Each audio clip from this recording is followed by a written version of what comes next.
What up, what up, what up, what up? What up? Good morning. Hey, what's up? Oh, man. How's everybody doing?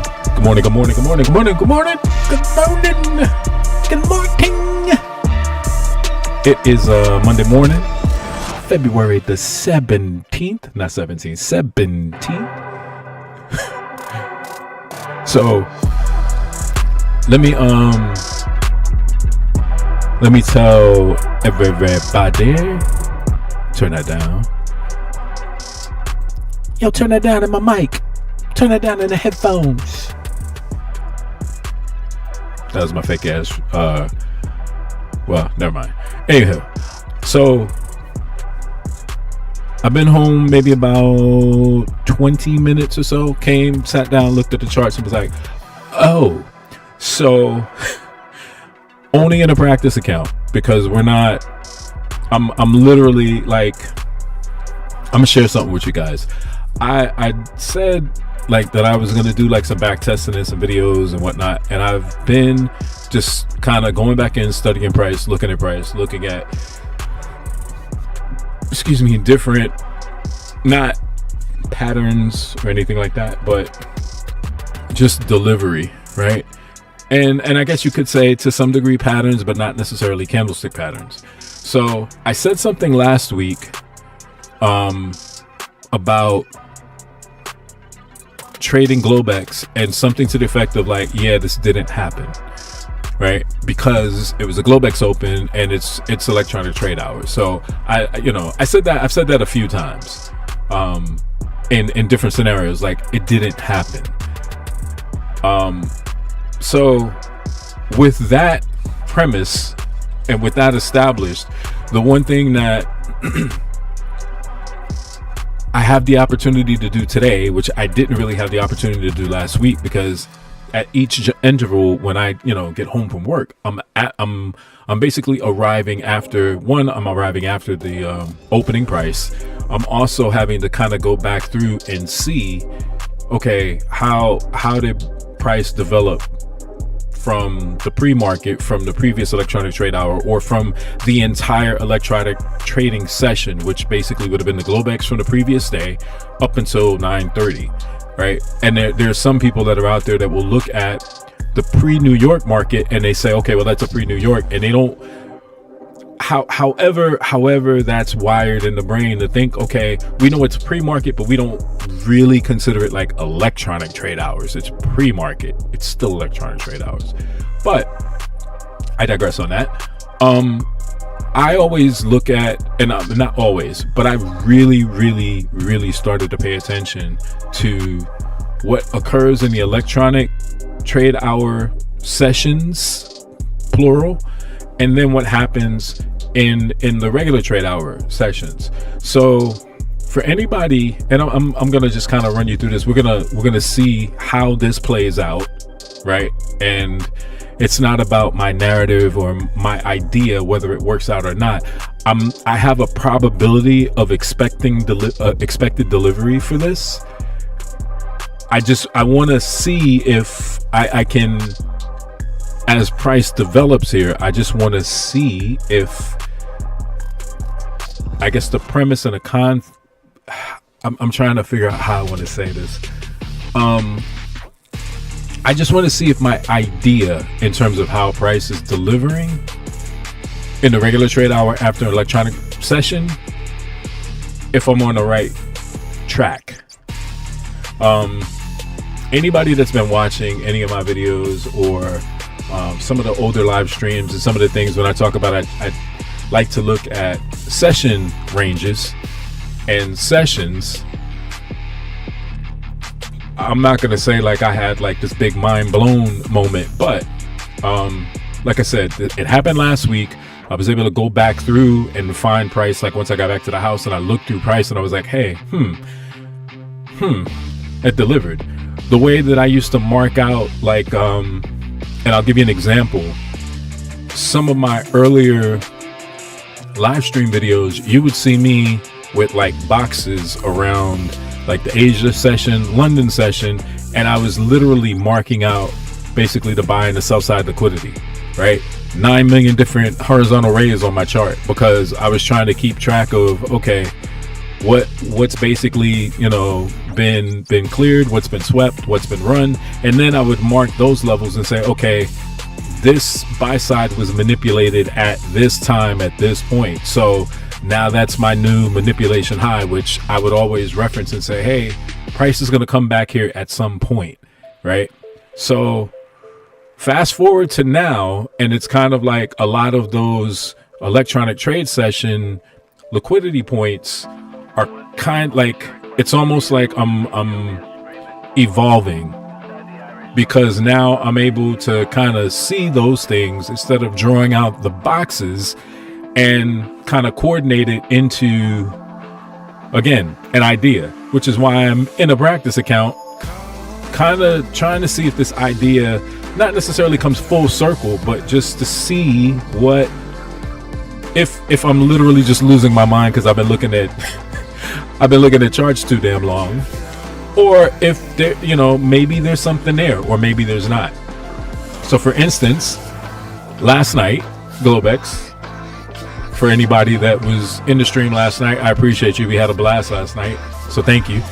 I was looking for Friday's initial balance to play out last night. I said it didn't complete on Friday. Let's see, right? So my whole idea and concept was, hey, let's see if it plays out. It ultimately did. I did not hold until it got up here. What I did was the practice account I let run. I had to get up early this morning to go to work. So what I ended up doing was I literally I closed out. So we made like 1,000, and I'll pull that up and I'll show my receipt for that. No capping on that. But we made like $1,000 in the 150 combine account for Tradeify. But I was up long enough to see if this delivered, and it indeed it did, right? And then all of the electronic overnight session accumulated, and then as I got back this morning, we had this massive sell-off. And I always say, as most people, it's not just me, if I'm still anticipating higher price, I want to see a sell-off of some sort. I want to see bearish price, but not just that. It's the context, right? So the context is Friday didn't complete during regular trade hours.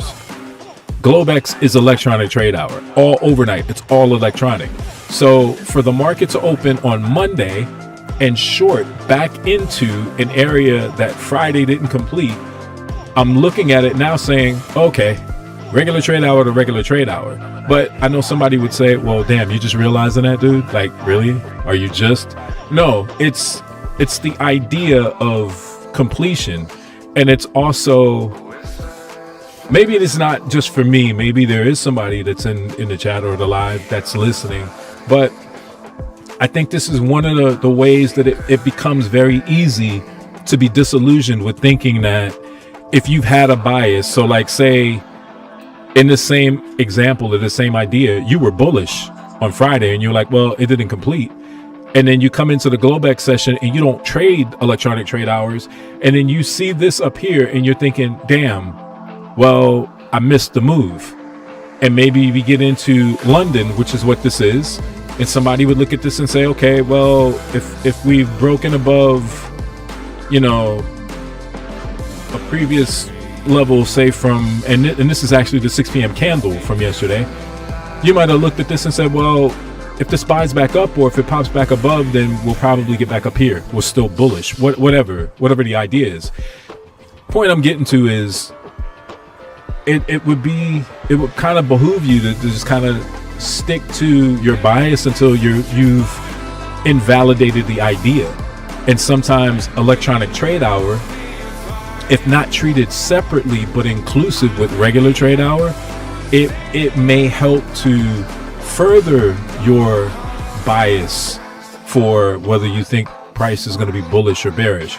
Because in this instance, I'm kind of just honestly looking at electronic trade hour to further kind of back my supposition that we're still bullish, right? even though we came into the market, there would be some people that would look at this and say, we opened bearish, okay?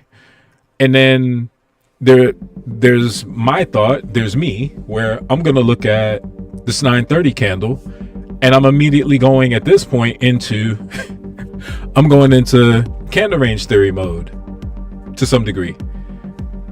So my idea would be, and it hasn't happened yet, but once we get a closure back inside, I'm going to be looking to say, okay, well, I wonder, right? This is a clearly defined low. So what am I leaning on? Well, I've kind of already leaned on a couple things. We've already, in terms of candle range, we've already taken this one out. So what would I be looking for now? Just a closure inside of this wick, which is the 9:30 a.m. candle.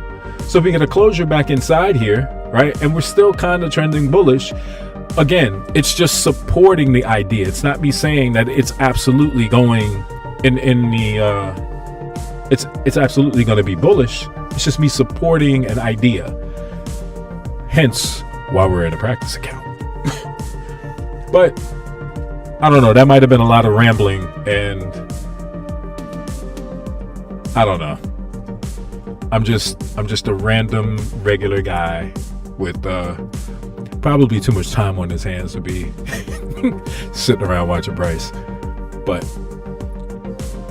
yeah, I just found it very interesting and funny for it to happen literally like 2 weeks in a row. And maybe it's the fact that I've been looking at it, and it's kind of like when it's like when your rational mind, like you're doing things rationally, and sometimes from whatever your mentality is, like if you're a stickler for certain things or certain details, even when you're absent of that, like because of your personality, like I can't remember what it's called. It's like it's not a reflex center, but there's basically a mechanism in the brain that even if you're consciously not focused on looking and remembering certain things, it's almost like muscle memory, where that aspect of your brain basically says, okay, you're not paying us any attention, but hey, go ahead and do what you're doing. We're still paying attention. So it's like I was saying things like, it's not gonna happen or whatever, but I guess somewhere psychologically, like I'm still paying attention to where I said last week it didn't happen. During the week I looked back through price action, it happened. And today I couldn't help myself. I knew I was going to stream this morning. I started to just tape read and not do a live stream, but stick to my word and share with those that are interested and those that are just like, this dude is like rambling like real bad on a Monday morning. He is, man, how much coffee did you have this morning? I had no coffee, actually. I had none. I have crazy some actually 0 sugar and 0 caffeine sparkling water, peach sparkling water. Don't judge me because I like peach sparkling water. It's delicious. But yeah, last night I was talking about coffee and everything else. Never got that cup of coffee. It just kind of, it came and it went.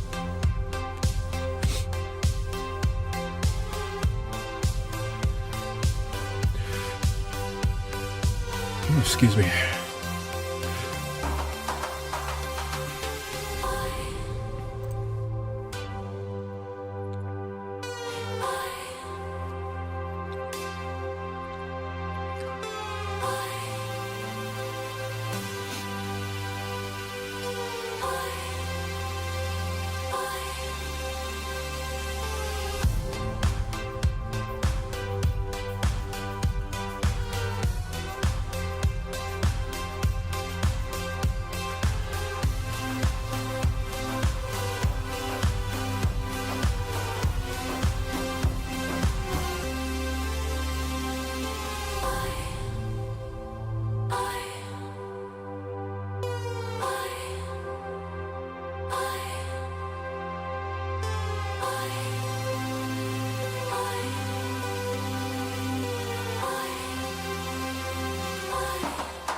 And before I conclude this morning's live stream, like I said, I'll I'll pull up the Tradeify, and I'll show you guys that position from last night, give you update on the account balance and everything else.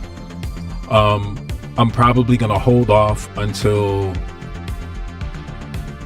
next week before I trade my Topstep combine again,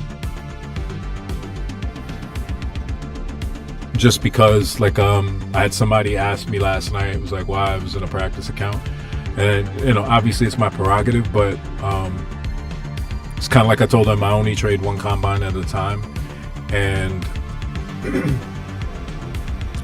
I kind of relegated my my 50K Topstep combine to the to the back of the bus, and I've been focused on this Tradeify 150 combine account. So, but I still like Topstep X and utilizing my practice account to be able to kind of see, because while the Tradeify I can go into trading view to trade that account, I'm just gonna call it what it is. I know I'm gonna get the real live data here at Topstep X and for Topstep. The Tradeify, when I go into trading view, I have to basically buy or purchase a subscription for I think it's actually level 1 and level 2. So I literally just said to myself, I'll just trade the Tradeify account out of Tradeivate, and I'll use my Topstep X for like my analysis and the execution. So it just works out better for me that way. So far, so good.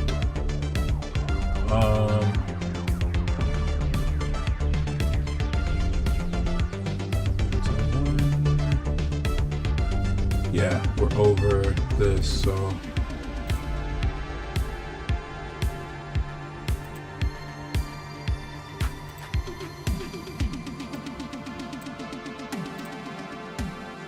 yeah, it's a closure through. So not saying that it cannot come back through, but I mean, I wouldn't anticipate that. And now we're also just kind of going back to something I had previously talked about when I was talking about candle range. We're inside this 930 candle. So again, my probabilistic outlook to this would be, excuse me, we've come down, we've sought liquidity short, we've run short, and now we may be looking to come back up here, and at very minimum take out 930 high.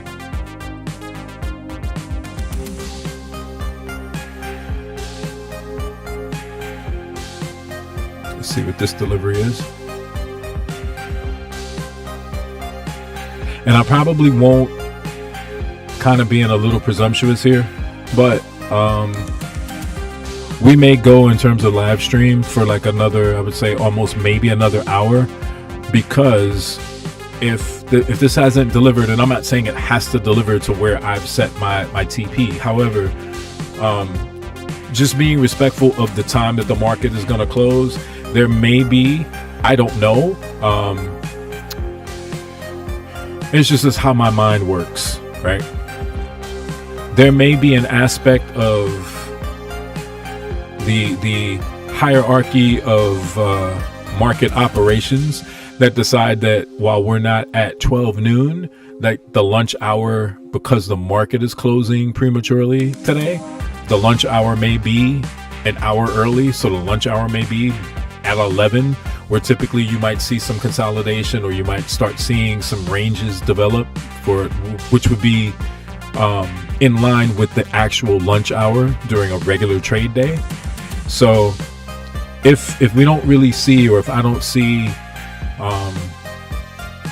any obvious likelihood of completion, at minimum the clearance of the buy side liquidity on the 9:30 a.m. the open candle, I may just cut it at that point for whatever we have, and then ultimately going back into a Globex session tonight, it would be again another interest of mine just to kind of look in and see, okay, what does price do now that we're back in electronic trade hours? Does it, and now that I'm talking about this outwardly, I kind of almost don't want it to complete, because I want to be able to have, again, that's just more data collection to see when we open from electronic trade hours, do we come back down, right? Because if you notice, there's no fair value being offered here, right? So for all intents and purposes, this could at some point become essentially like a low resistance liquidity run, short. Does that happen today, this morning, right before we close? Does it happen, at a Globex open? Like, who knows? So it would be interesting to see what the development of price is, even in an electronic trade hour, based on that situation. So I know I get a lot of stuff, right? Y'all are like, God damn, dude, stop it, stop, slow down, sir.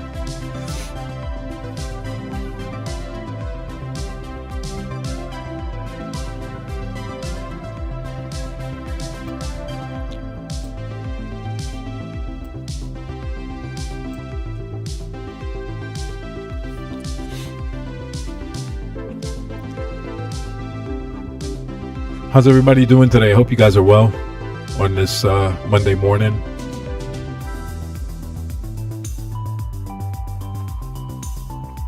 And if you're off, I appreciate you for spending your morning with me.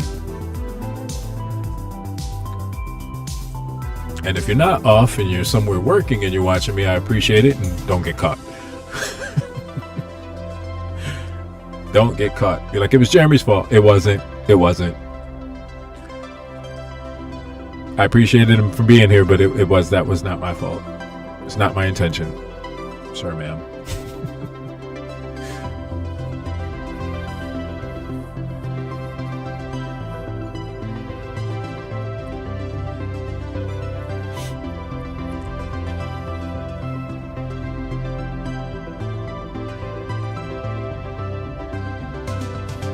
Yeah, I would.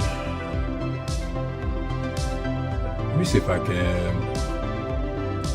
Actually, I can. That's kind of weird that it's almost in the same place.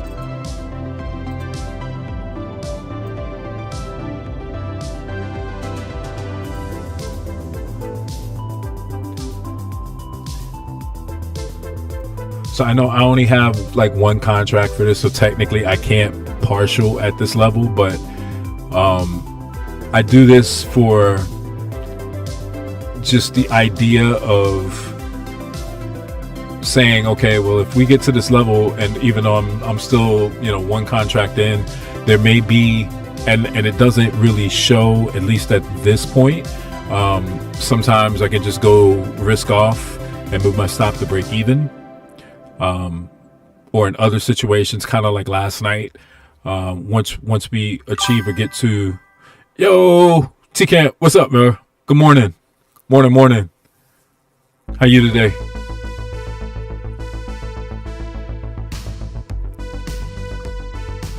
You miss my you miss like my epiphany this morning.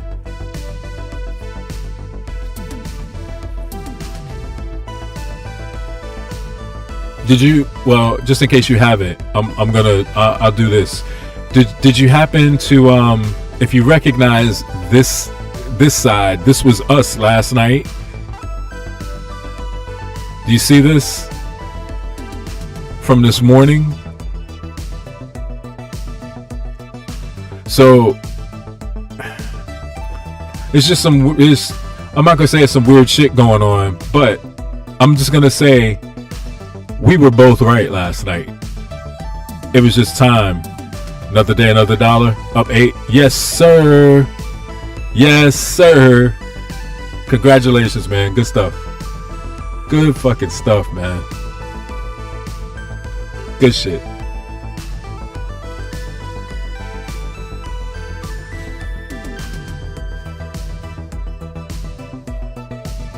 Yeah, I'm still. I need to shut my mouth on Sundays. when I get a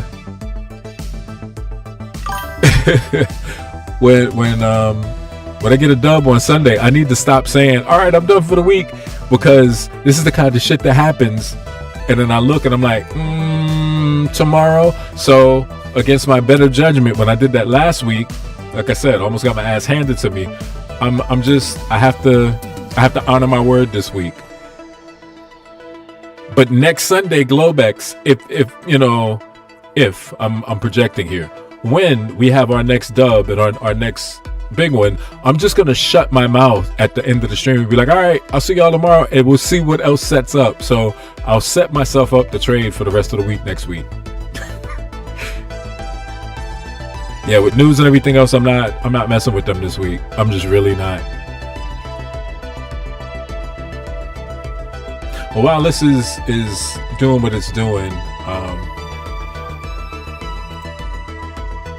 I know there are some people that want or like receipts. So let me give them their receipts real quick.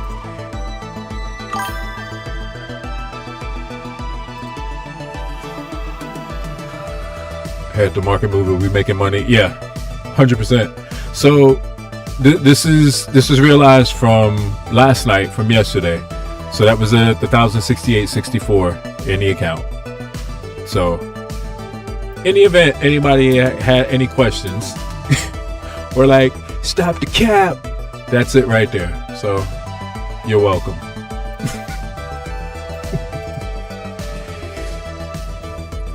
You are welcome.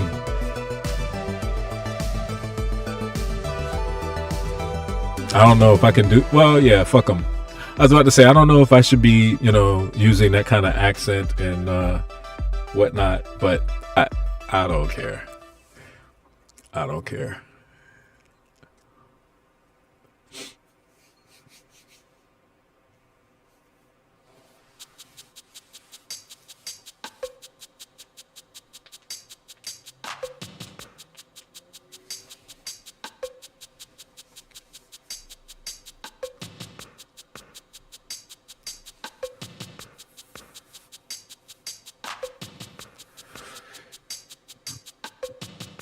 Excuse me.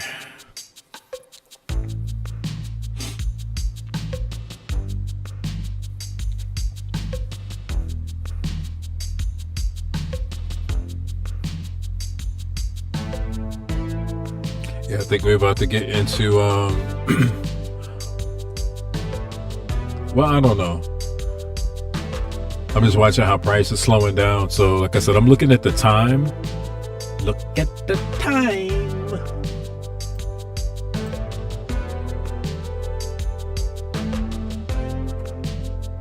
So like I said, about 30 minutes away from 11. It's going to be really interesting to see. Like I said, if we reach here, like that's good enough. Get a nice pop. Pop, pop, pop, pop. Pop, pop. Pop, pop, pop, pop. I would ask everybody, but that's just how expansive my movie archive is. I would say, anybody remember what that's from? Pop, pop, pop, pop, pop, pop, pop, pop, pop. Be cool.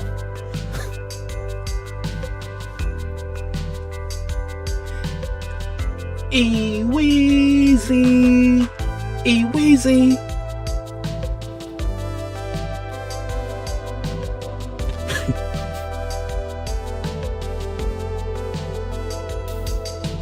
Don't hate, just participate.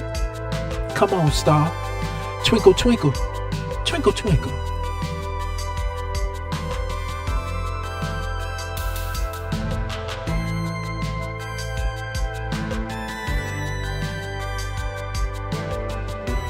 Oh, T-Camp. I ended up, I did watch it last night. I couldn't help it. I said I was going to do it, so I needed to. So I did watch it. I didn't make it all the way through, though. I did fall asleep towards the end.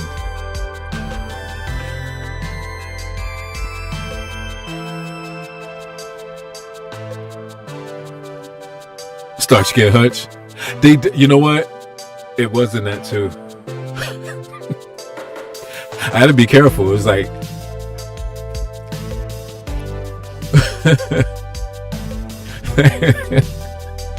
thanks, that man.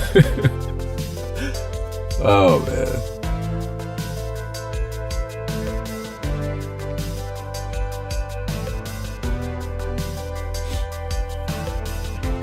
I was looking for it, couldn't find it anywhere that was free.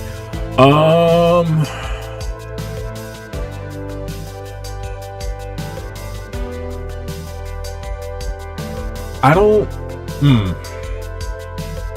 It used. Well, crazy thing.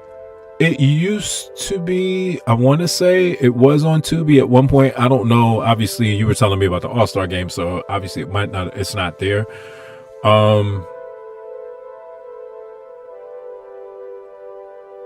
Maybe the I'm gonna name it. I was about to say maybe the platform for which we will not name, and I was about to name it. So, but you could check maybe Amazon Prime might. I don't know. Let me see. Let me look and see. While we're waiting for this tomfoolery.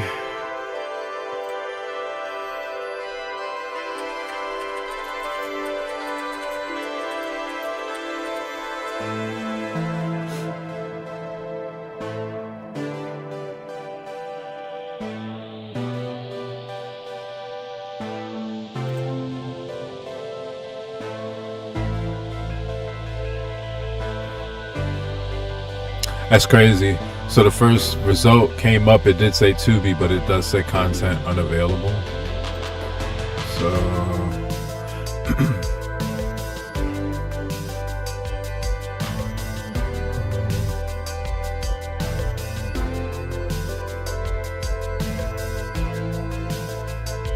that's crazy. Amazon has it for rent, which is stupid. But the movie is like from 2018.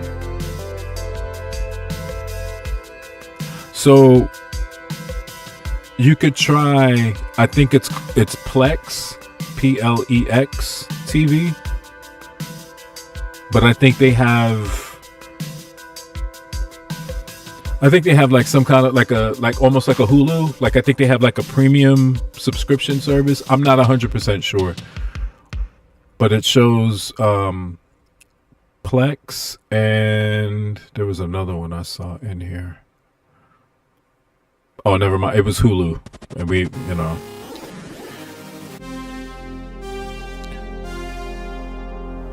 Now, I will just throw this one out there. I actually have it on, well, it's known as Fandango now, but it's always going to be Vudu to me. VUDU. But I integrated, I had it on Blu-ray, so a lot of like my Blu-ray movies, when this was kind of before Fandango and Vudu merged, like they used to have a process where you could like literally take like your UPC or the barcode and you could scan it like from your phone and it would upload into like your Vudu library. So say all of that to say, like, sometimes Vudu will have like in their free movies, like older movies, and they have like obviously similar to Tubi, they'll have like a couple of commercial breaks in between. So I'm not sure what's in like the free movie section for Vudu. I haven't watched anything out of there for quite some time, but it's just a thought. It's a thought. Am I alive yet?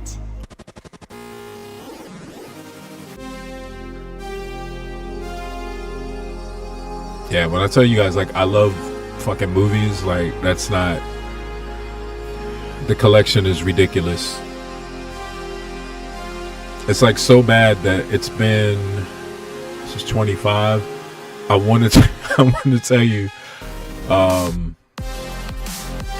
have, I think, like 3 big ass boxes of like Blu-ray movies, and it's just Blu-ray. There are 3 boxes of those downstairs in the house, and I think I've got another box of just DVD, like regular DVDs.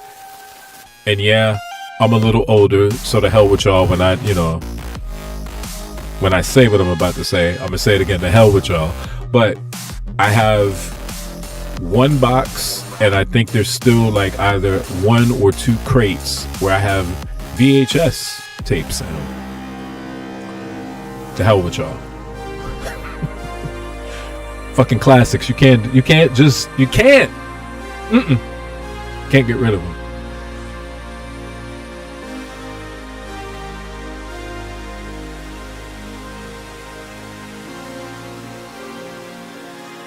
So we've got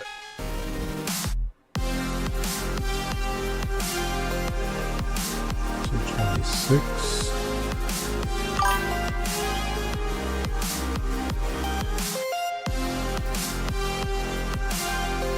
So,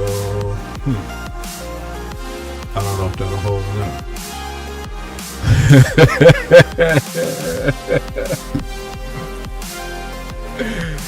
Hey,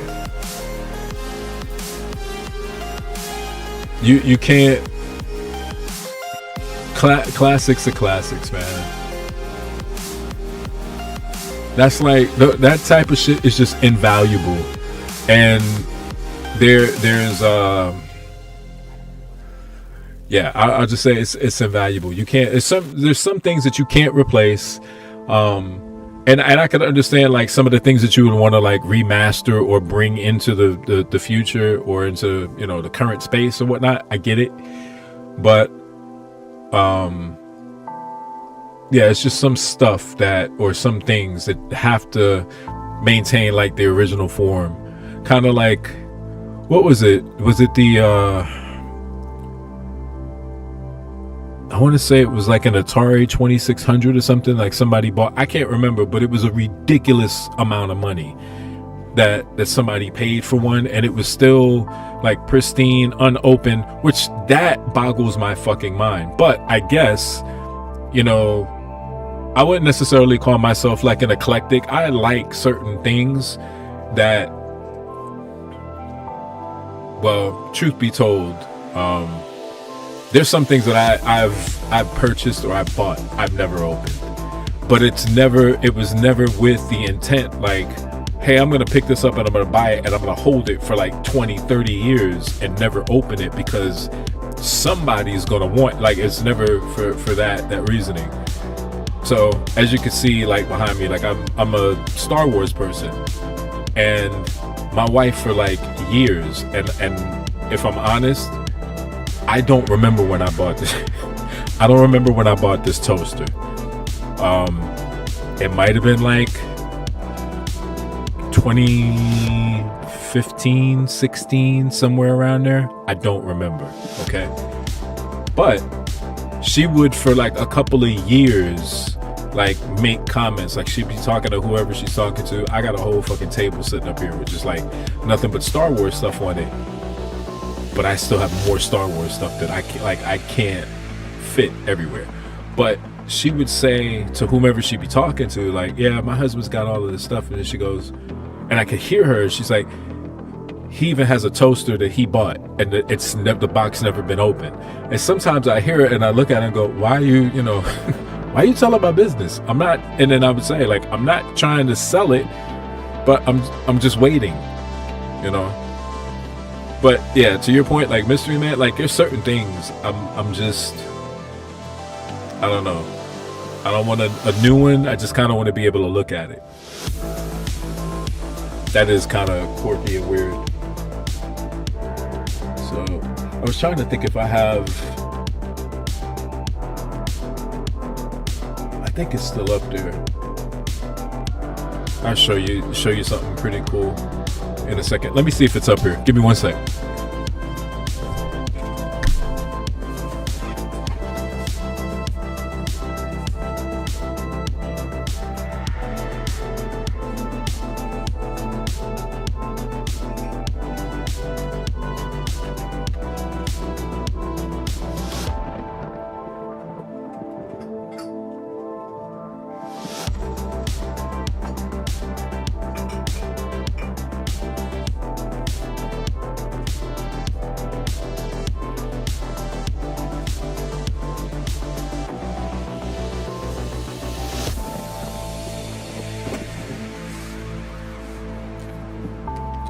All right, so this is how weird I am with this.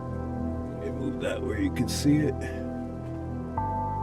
So this is that's not the original. I actually have, man, I'm really telling myself this time. I actually have the original cup of Luke and Leia from, I guess it would have been like the 1979, 1980. This one has been redone by, can't get this right in the frame. This one was actually repackaged by Disney. So they used like the older, like, I can't remember what the glass was called, but it was kind of like, I keep wanting to say molded, but that's not what it is. Kind of like the way they would form and make the glass back in like the 70s and the 80s, where we're kind of thick frosted, I think is what it is, like the heavier frosted glass. And yeah, I saw it and I'm like, I need it. I need them. So yeah, if it's Star Wars, I have so much shit. I have a lot of shit.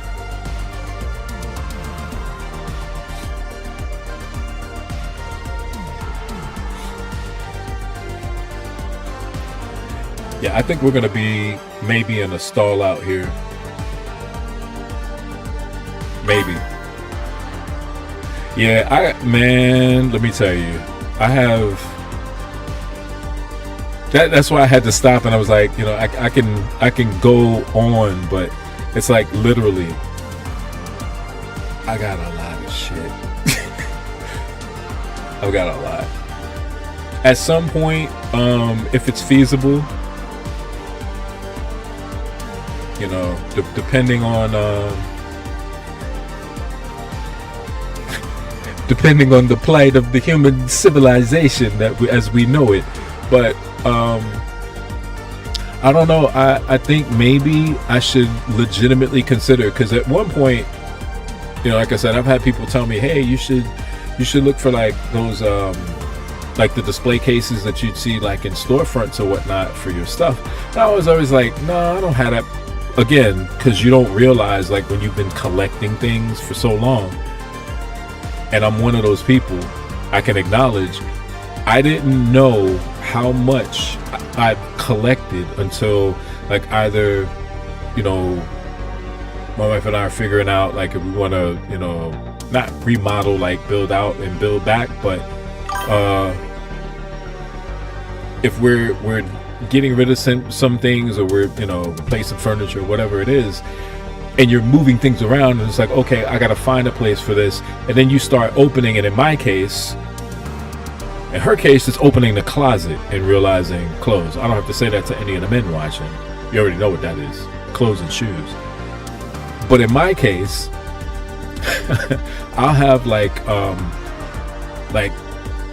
Tupper bins or like plastic bins where I put stuff in, and if they're stackables, which most of them are, like, I'm like, okay, well, I can move, you know, whatever. And then when I open one, it's like, oh, I didn't. And then I open another one, and before I know it, I'm like, what the, where did it come from? and then it's just more than what the hell I realize that I've accumulated. So yeah, maybe one of these days I'll actually just invest in something like that to where I can kind of put everything in its proper place. And then maybe, I don't know if you guys are interested whenever that happens, maybe just do a video on that, because I honestly, there's a part of me that thinks that would be cool. Hey, good morning, Anthony. How you doing, brother? Never been a Star Wars fan, but know there's hella money in it. Yeah, I mean, there is, and I don't know. I wouldn't even call myself like a heavy collector. I'll share this with you, which I think it worked out to my advantage, and I don't hide it, and I don't harbor any ill will against anybody else that did it. So one of the previous positions I held, I was an assistant manager at a thrift store.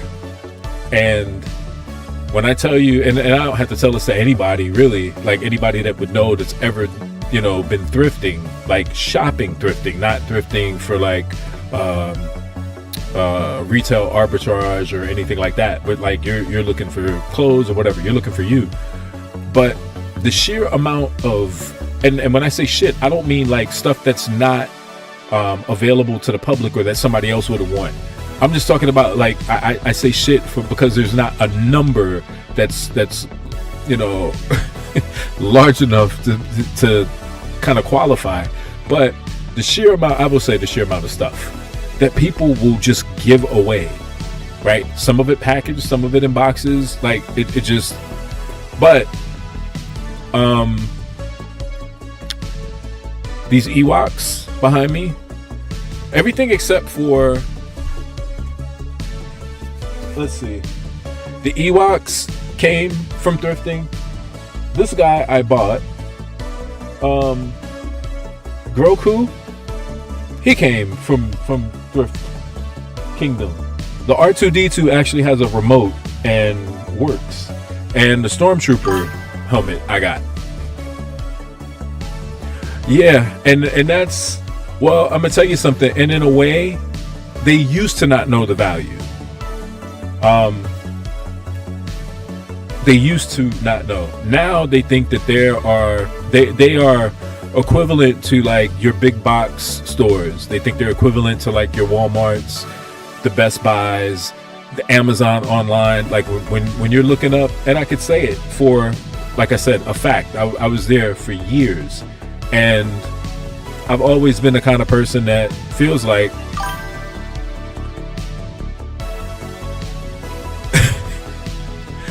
yeah, well, absolutely they do. And their motto is they're gonna mark that shit up though. You know what I mean? They're gonna definitely mark it up. And then it turns into, how bad do you want it? And I was just the opposite in the thrift environment, because if I know online new, you're looking at a collectible, and if it's online new for like $59, I would have my senior manager, like my boss, put that shit in the case for like $49. And I'm thinking to myself, okay, $59 new, $49 you, like, can you, okay, let's try it. Because like, I don't know, I come from a thrifter. That's what my mother was. So my mind, pawn shops, man, I'll just say that my working profession has run some level of gamut. Fun fact for everybody that's watching, that's joined us this morning, I'm gonna give you a little nugget. I'm gonna give you something that in my mind is still applicable to today, regardless to fucking inflation and high cost of what, fuck all that. 60%, okay, 60%, and that 60% applies for anything that you can go into a pawn shop and purchase. It needs to be 60% less than what the retail value of that item new is. So whatever it is brand new, multiply it times 60%, that's what it should be, no higher. So there's always that argument of, oh, well, it's like new. Fuck that. It's not new. It's not new. Well, there's not even one blemish on it. Wait a minute. I'm not getting the new smell that comes with something like when the plastic is 60%. That's a baseline.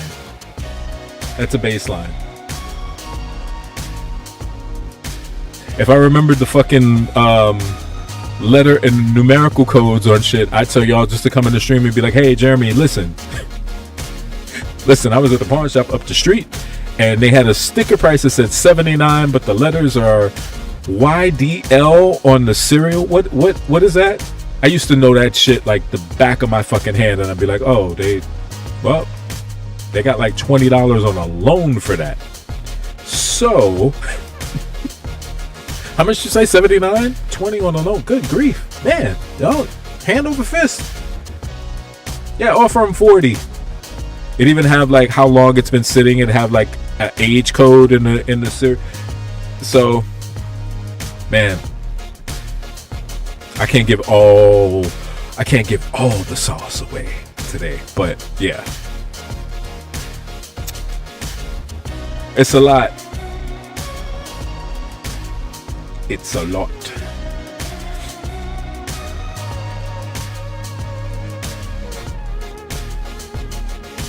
See, y'all thought y'all were just coming for like trade talk, huh?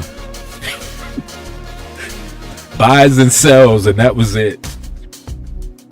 You get shit that you can actually use. That's what it's supposed to be. Big ass family. That's what we're supposed to do. Help each other.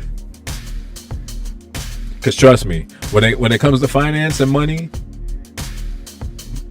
disclaimer, I'm not a financial advisor, not a CPA. It's not financial advice. Okay, so now that public service announcement and disclaimer is over, per CTFC,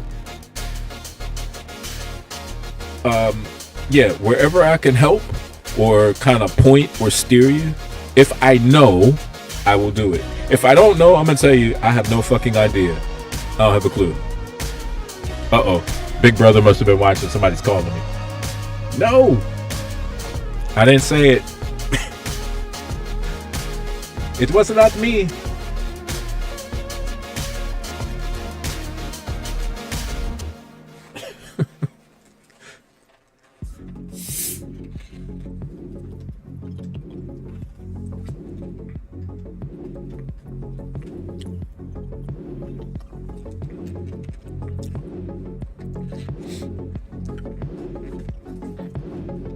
It's a couple minutes before 11. We're just gonna go risk off here. Just for the fuckeezus of it. I don't even know what that is. I just said it.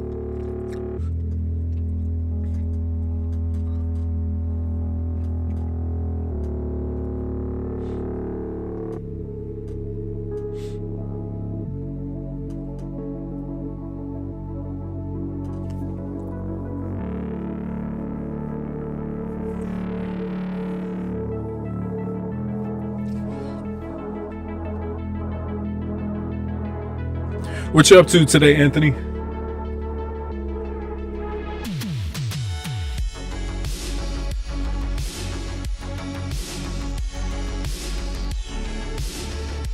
Do we get a snap, crackle, and pop through that 9:30 a.m. opening candle?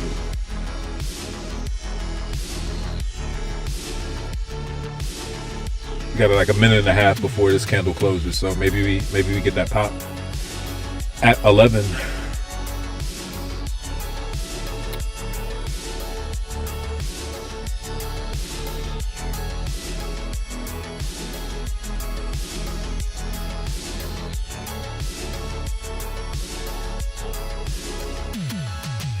But yeah, just to kind of double back into the idea. So again, I hate beating a dead horse, but if you notice, once we closed inside this candle, we didn't retreat anymore.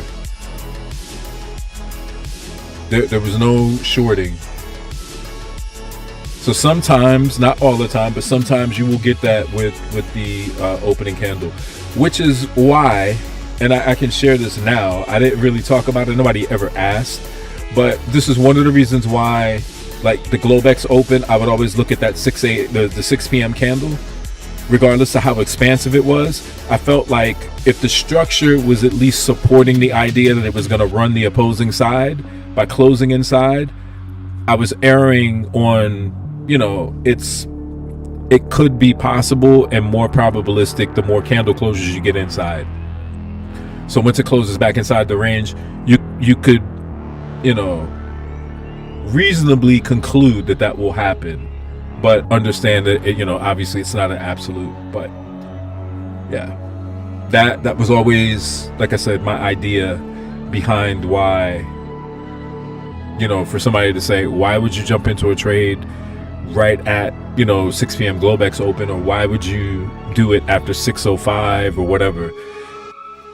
Either I'm thinking higher time frame, and this is a fractal that is essentially sweeping or souping a low, is gonna pop back up if I'm not waiting for like a 6:05 or 6:10 and so on. If I get in on a 6, it's typically if I'm looking for something like that. But then afterwards, if we get some level of displacement and then a retracement, liquidity taken, and a closure back inside, yeah, I'm gonna look for the opposing side.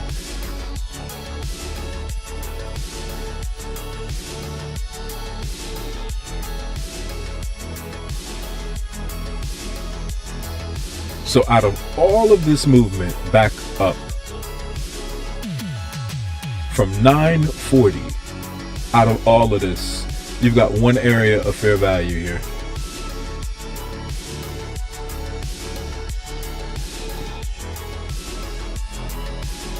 And all I will say is that's not a coincidence. There's a purpose for it. There's a reason for that.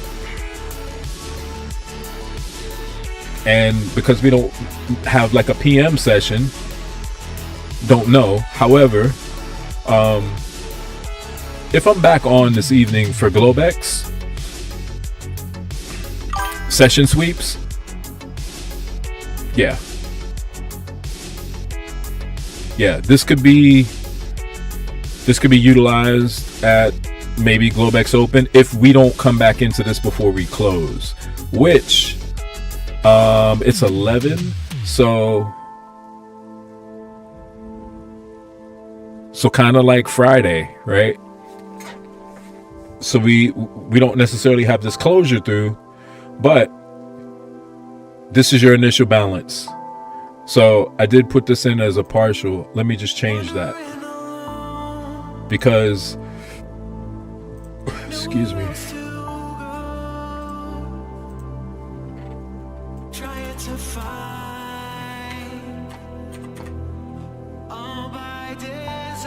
that's now basically where price is again showing, hey, bullish. Now if it closes above, it's telling you from the initial balance it's bullish. I'm gonna go one step further, and again, as I love to say, T-Camp is gonna be like, man, stop saying that shit. I know what you get ready to say. Stop saying it. But I would say, if you're interested in just trying to understand like what the hell I'm talking about or why I see what I see, I use rectangles a lot because I use a midline. So let's see. So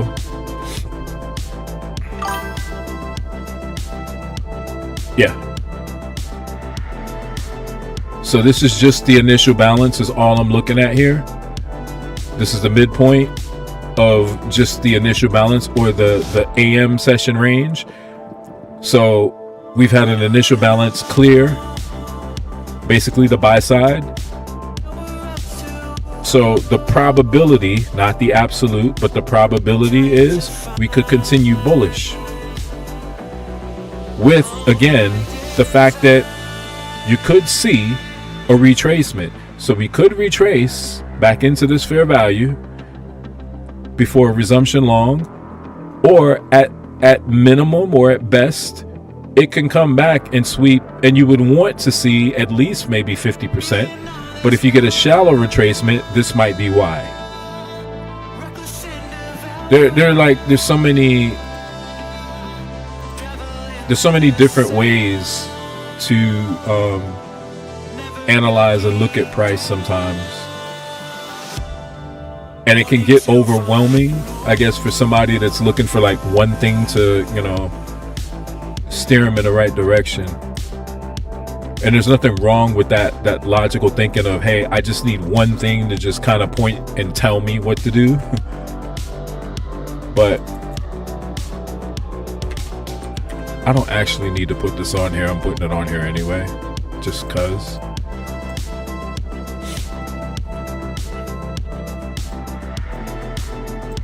Old habits die hard.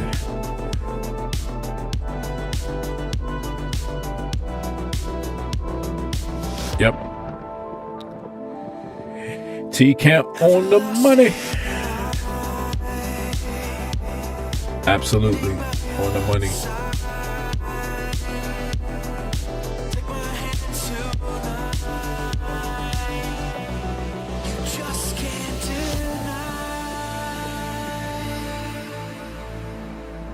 So 11:05. We will survive.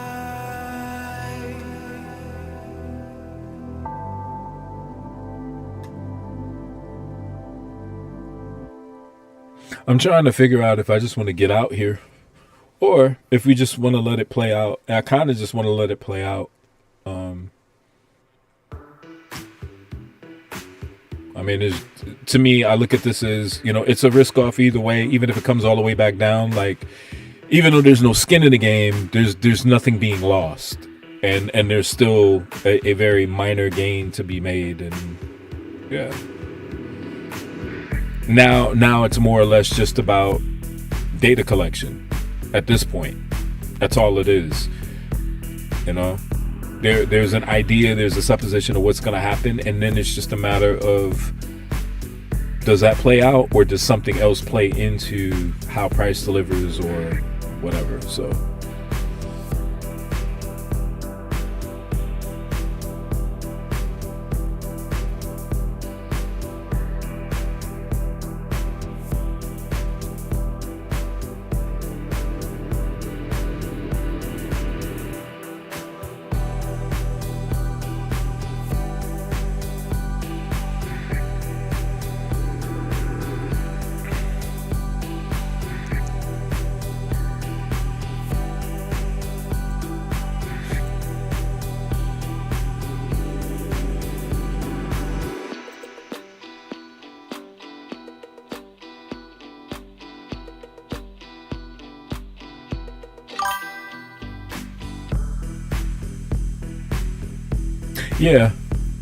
yeah, I was thinking about that. But the reason that I didn't is because there's fair value here. And if we're closing at 1 today, Eastern, I would be looking to see if there's a low that forms here. Because that would also support. Let me get out of what I was doing here. I'm sorry. Sorry.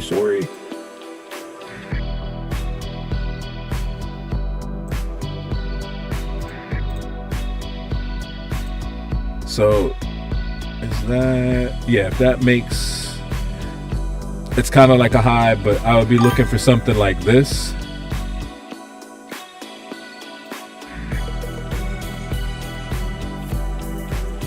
If... yeah, because it's, I just say that was something that I learned the hard way. It took me it took me a long time, and it obviously, that kind of thing, it doesn't happen all the time, but you'll continuously, you'll see it and you'll think the structure is breaking down, and it's not. That's why I said, like, if this actually holds up to be a high, you might get like an intermediary low and then another high, and then it starts to look like price is going to sell off and come through, and it's going to come right back up. It like, obviously it never appears the same, and sometimes it truly does sell off depending on what it's reaching for. But I kind of just as a habit, I try to force myself into, if I'm looking at a range and if there's something that's slightly shallow above a 50, or it's close enough to a 50% of the range, so in this case, if it's the initial balance, I'm watching that, because I'm also looking, there's no other fair value offered. So to me, again, it's just me, in my mind, I'm like, okay, in all of that price, that's the one, inefficient or fair value of area that we should revisit. So what are you trying to collect? Yeah, they respect it, but they're all going to also be, at this point, what, even though that's fair value, they're all going to be relative equal low. So that's literally potentially what I like to refer to as a magnet for low, especially in this area, to then take price long. And then in the future, that low in this area of fair value is a target to get run straight through. What's the initial balance? The initial balance is just basically price that's been established between the 9:30 open, so the 9:30 a.m. Eastern open from New York, to 10:30 a.m. open. There's some people that refer to it as the price delivery around the previous day's settlement. I don't go that far. I leave that out of it. I leave that out of it because that goes into, settlement does deal specifically with price levels, but there's more behind that. But just the simple nuts and bolts, initial balance is whatever price that develops between 9:30 a.m. at the open and 10:30 a.m. It's that hour. You will hear some people also refer to initial balance being from 9:30 to 10 a.m. I like to give it an hour.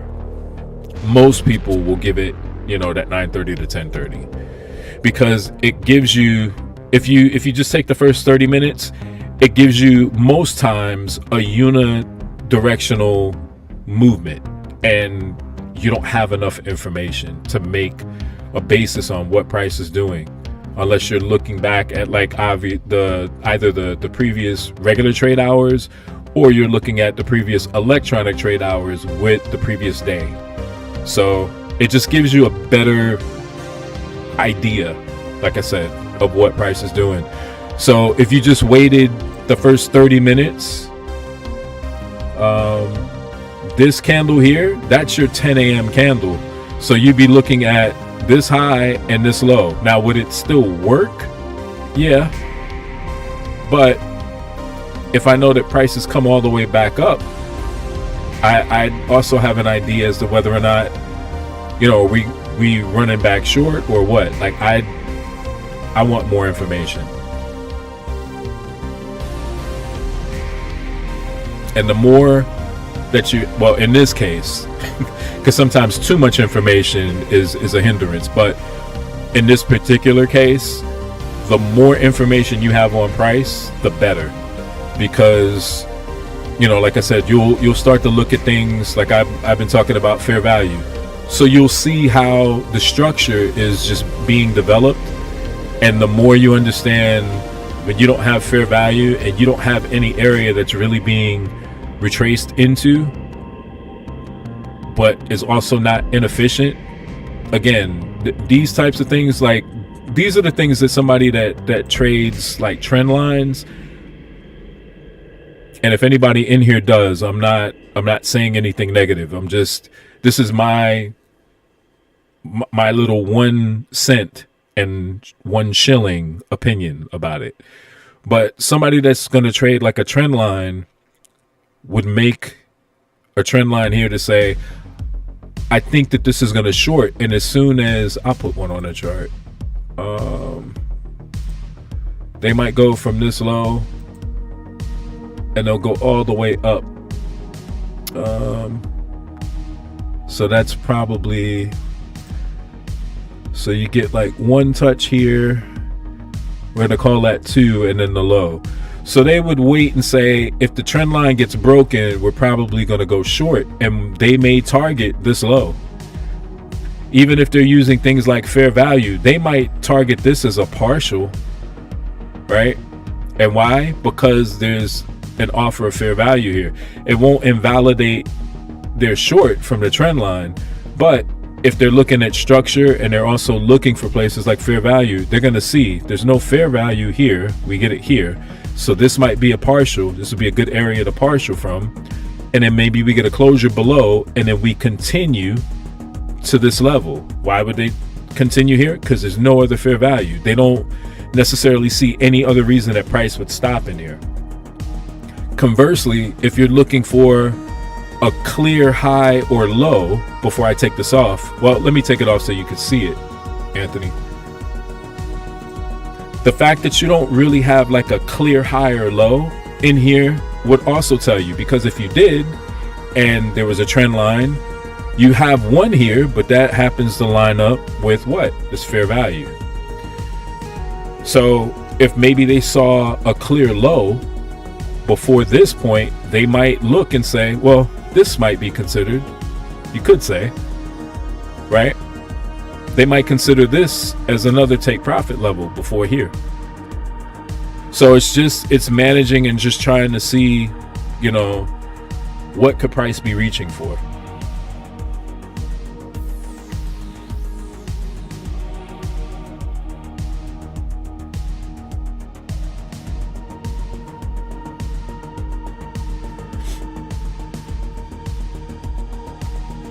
So I know you asked initial balance and I went too far. So I hope I answered the question, and sorry for going too far. Be like, Jeremy, just answer my question, please. Leave all that other shit out. I don't want to hear that. Initial balance, thank you, sir.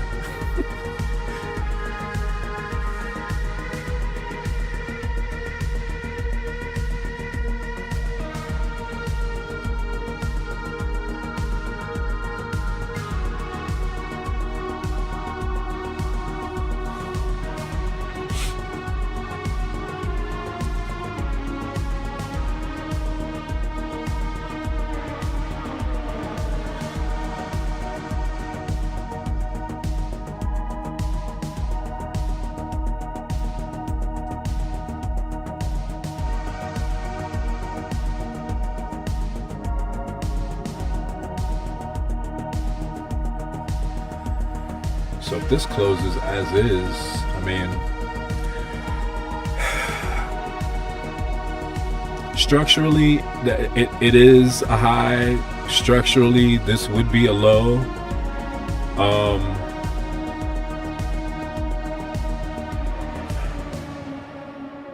Yeah, this is one of those where might barely have enough time in the day and in the session.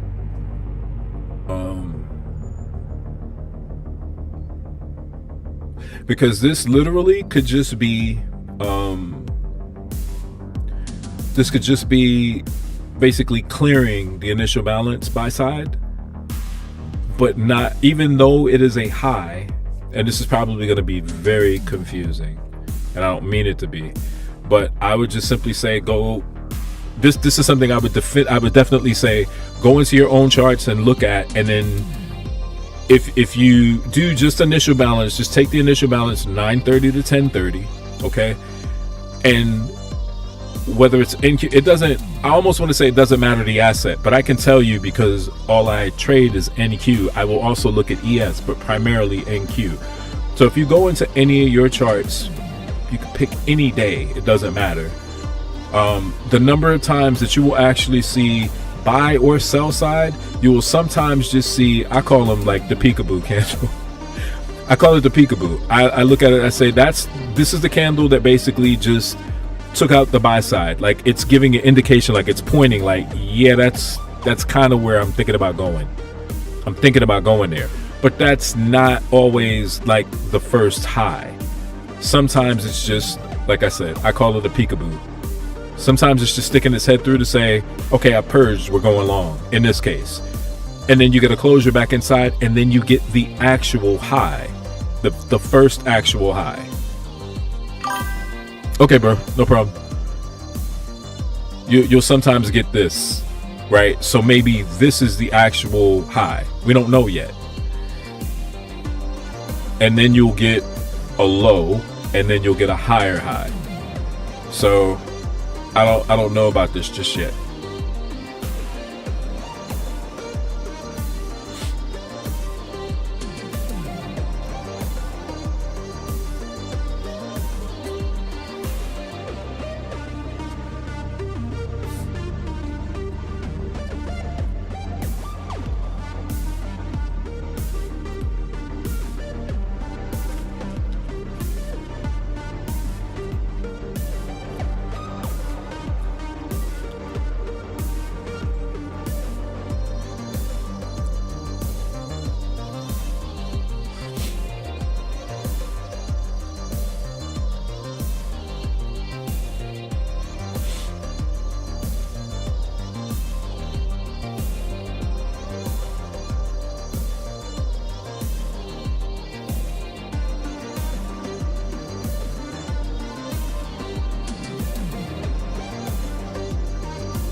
Okay, we got a few minutes before this candle is gonna close. But like I said, I'm looking to see if this is actually going to be again just establishing itself as a high, even though technically right now it would be like the higher high, but let's see.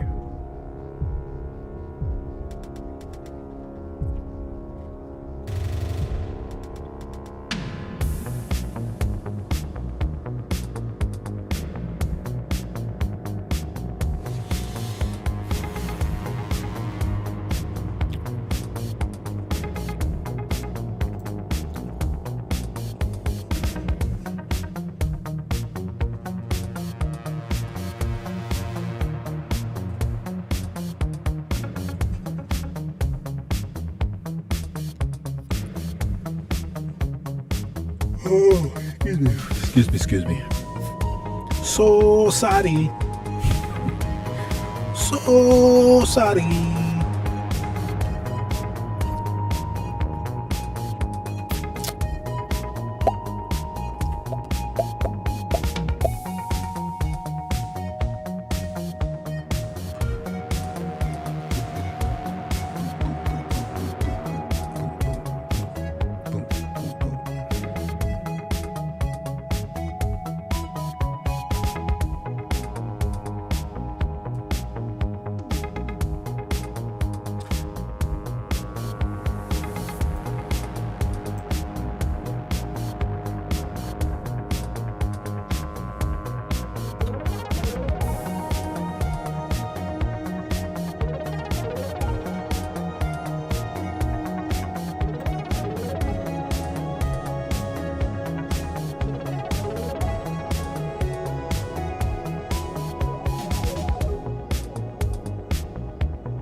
I would look for that. That's a fair value gap that's like untapped.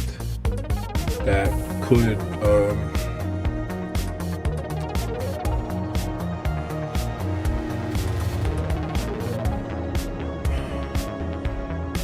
could actually facilitate shorts. It just depends.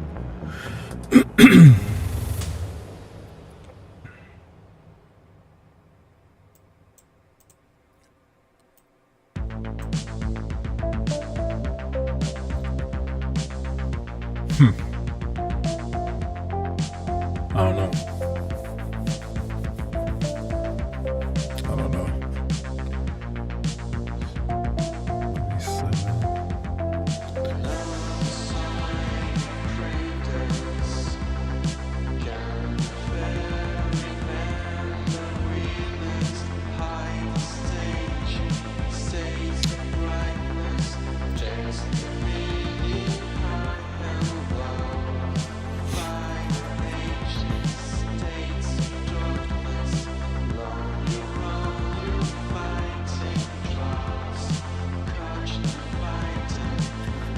Yeah.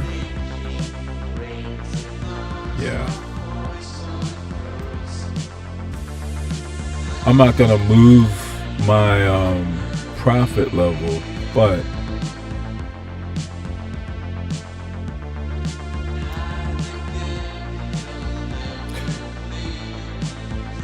I mean, it would stand maybe to reason. I was just being marginal here.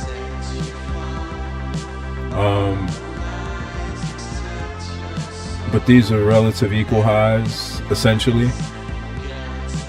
The other reason I picked this high is I realized that you got an area of fair value here.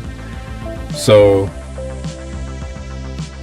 if you notice, like just following this all the way back across, I don't know that you could see that or not, but there is a wick in this area of fair value. So yeah, that can be run. But this was just my way of being a little conservative and just picking a target before we get into this area. But it's reasonable that if we treat this as a high in an area of fair value, that this will be run out. These are still going to be considered relative equal highs regardless to where that wick is. But then we basically have to invert this area of fair value. Let's see if I can. That is 1,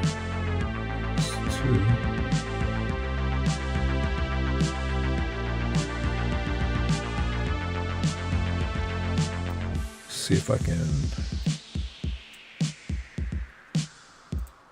add one more, and I'm killing y'all with these rectangles. And there's a small volume imbalance there too. Let's change this one.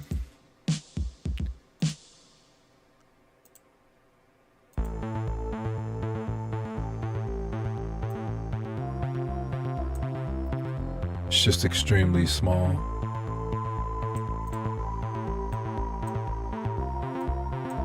So that's covering the volume imbalance, wicks to bodies. So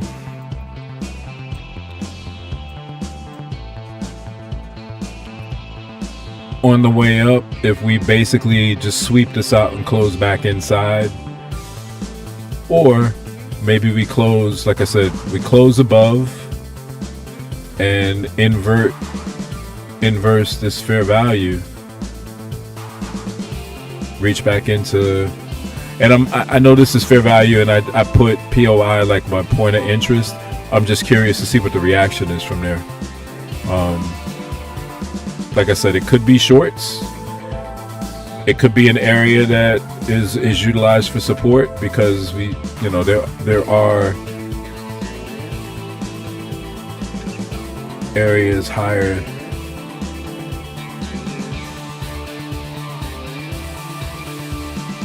Yeah, time is always a factor. If We got 30 seconds before this candle closes. So, and remember, I said I wanted to be like out and done by 11:30 if it didn't deliver. However, we did at least clear that buy side, which was the 9:30 a.m. buy side candle. So that was thankfully completed before, 11:30. So let's see what this candle does. It may just continue to run because we've not really seen a willingness for shorts here. It may just run away.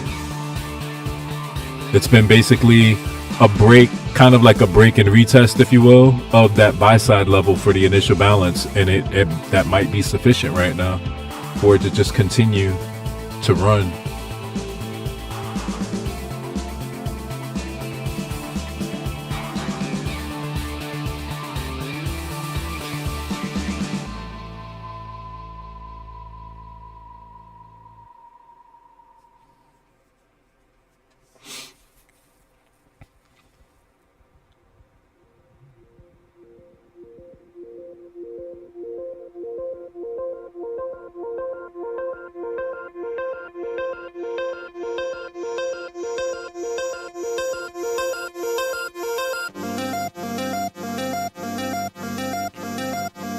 I think this was a damn song that was about to give me a fucking headache one day. It's like, what in the actual fuck?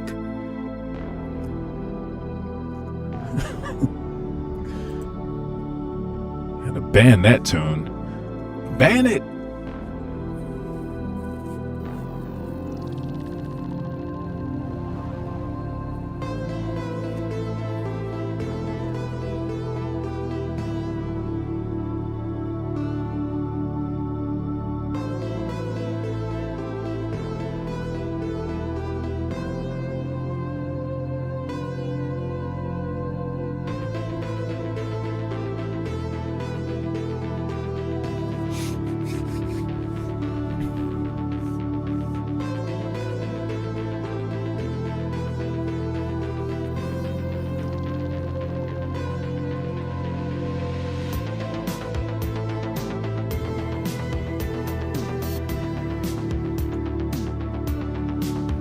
Yeah, I may just play around in here.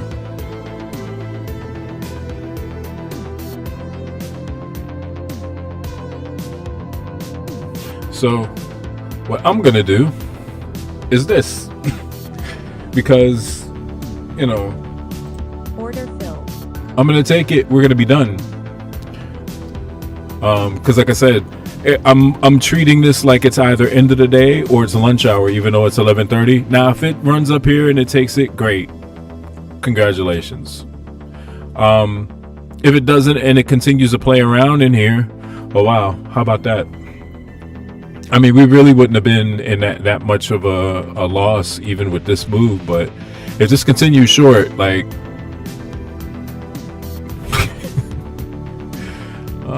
it was a good time to get out. Let's see what this does.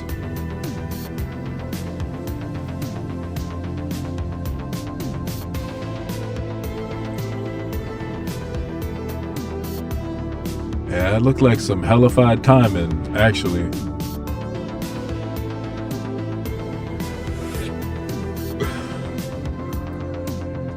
Because this is on or around the time where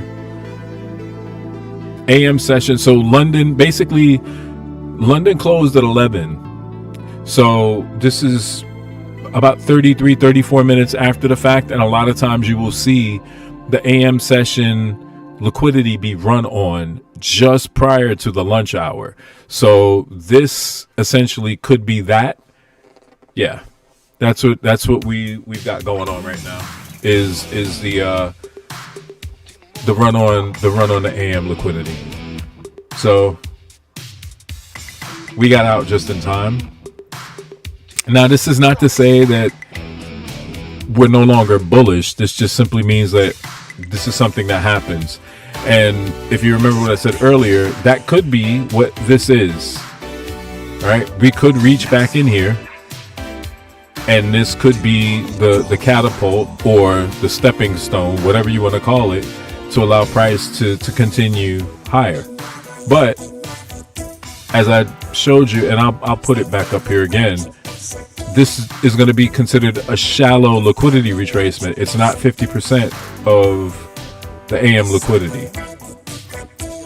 Actually, if I want to be accurate about it, it would be here at this point, which is still going to be shallow, but the 50% falls within, like if you're looking for the 3 candle structure for fair value gap, you'd still be within that fair value gap structure. So we'll see. That boy 0426, thank you for the sub. I appreciate it. Thank you, sir.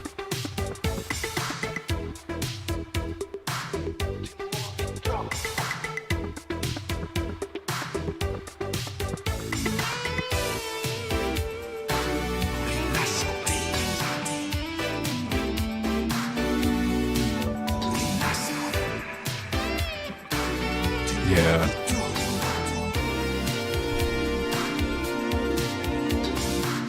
So let's see what it reaches back into. See if it reaches into this fair value.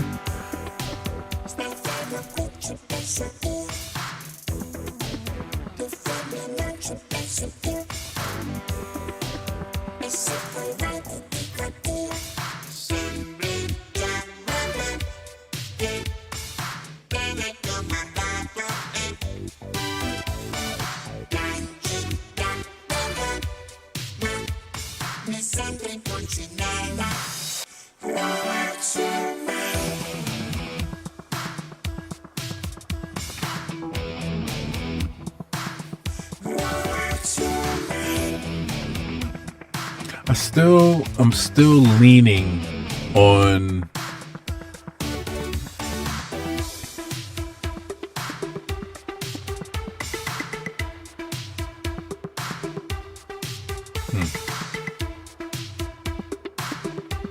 I don't know.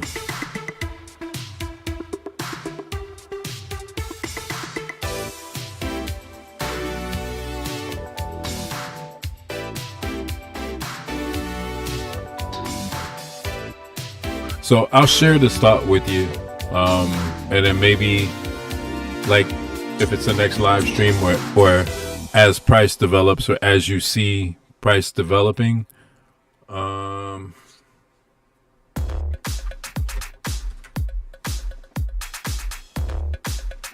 excuse me 1 second. I'm sorry, guys.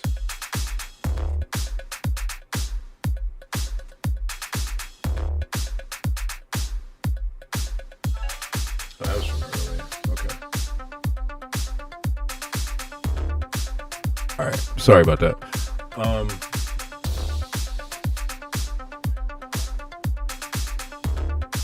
So I would look at these two legs in price as basically canceling each other out. Okay. For the very reason that this is a regular trade hour, this is a regular trade hour, right? They've canceled. You've got one-sided delivery, you got serrated edge delivery, but primarily bullish. So they've canceled each other, right?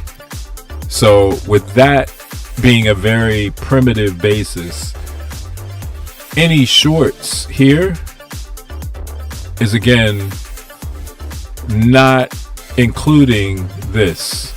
It's literally like if we're coming back into an area for short, any longs or any bullish price should be not just to cancel that out, but should propel price higher. Now I'm kind of thinking in maybe 2 or 3 different phases, because that movement,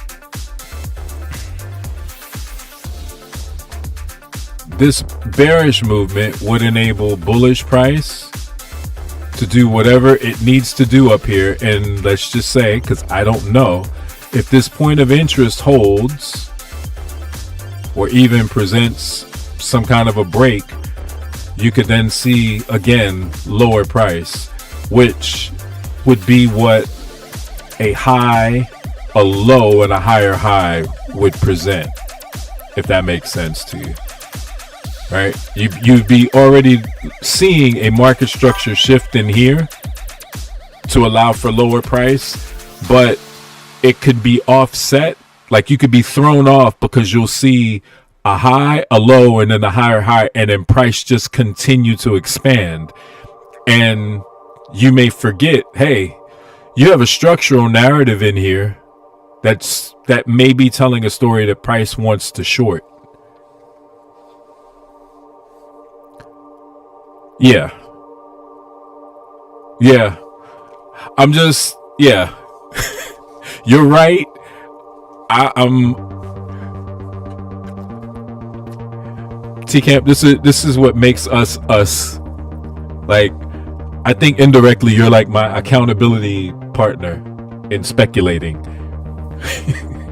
Because I'm always I know you are. I know you are.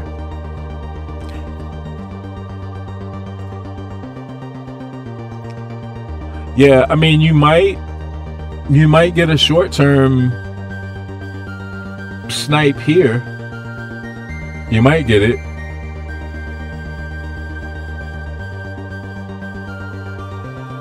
The structure is janky. It's janky, but it does give, like you said, you've got an engulfing here. Yeah. You've got your engulfing in combination with your fair value. So, I mean,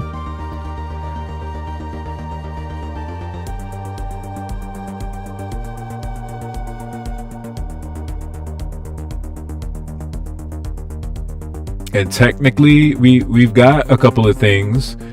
You have that purge, you got a high here. You technically have a higher high, and you got a low. So we typically don't see them in that order, but you know,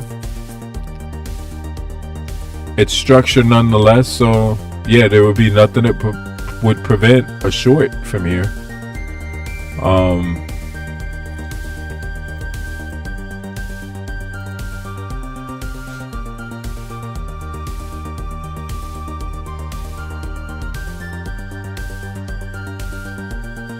I just don't know that if it presents itself based on how price is delivering right now, if you're gonna have the time to take advantage of it. You know what I mean?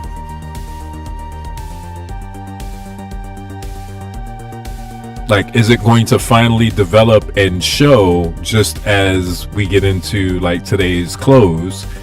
And then, you know, if you're looking at Globex, you're looking at that 6 p.m. What kind of gap do you get? Or do you not? Which the best case scenario would be that you don't get a gap at all. And price just kind of opens where it stops. Yeah, they close. Yeah, Chris, they close at 1 today. I believe it's 1.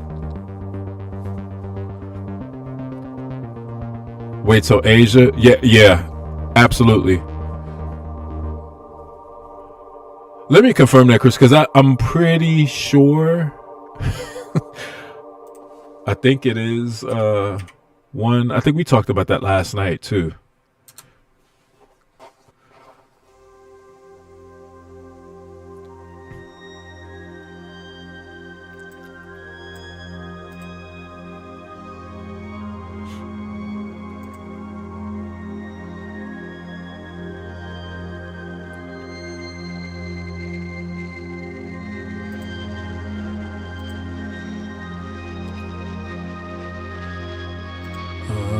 Where?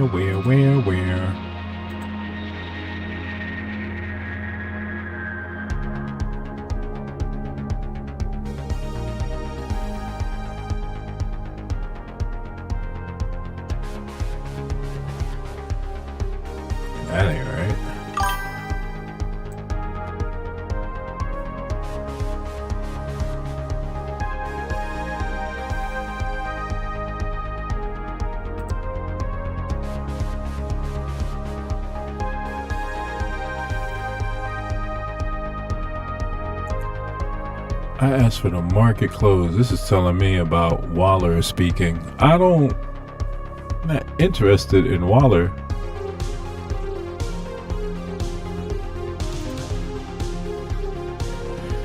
For the fuck's sakes.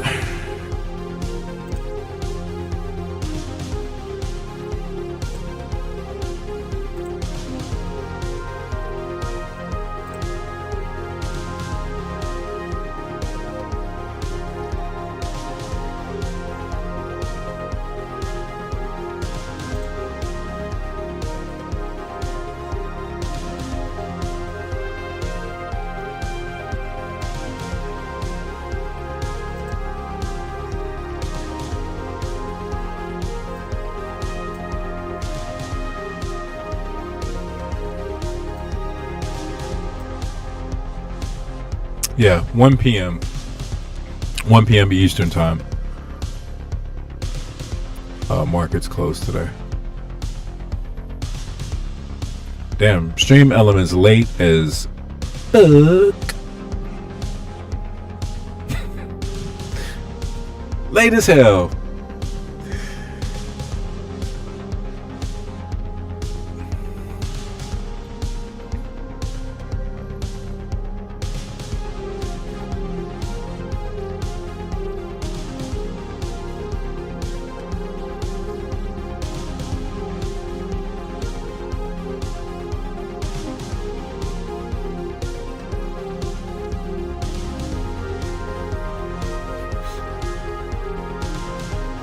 Yeah, I'm gonna have to really think long and hard and consider whether or not I'm actually gonna take a combine position.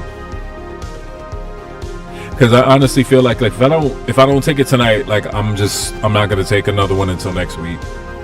Because like I said, the uncertainty for me, I'm not interested in that.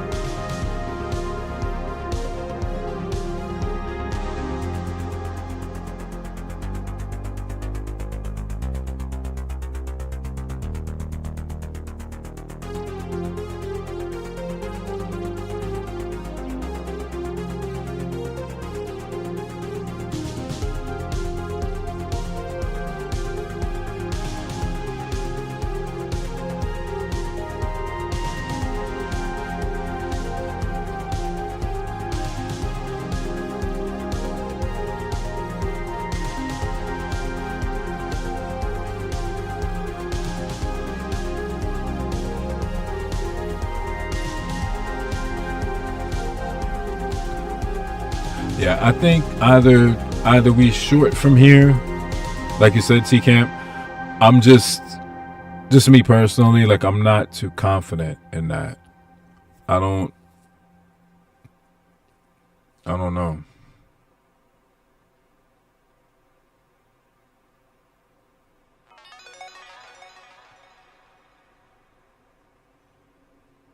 Because the thing is, it's sitting in fair, like it's sitting here. And usually, and you probably notice, if it's gonna go, it's going, like if it has no intention on hanging out and it has somewhere to be or to go, it's going to go. This is just kind of like chilling, like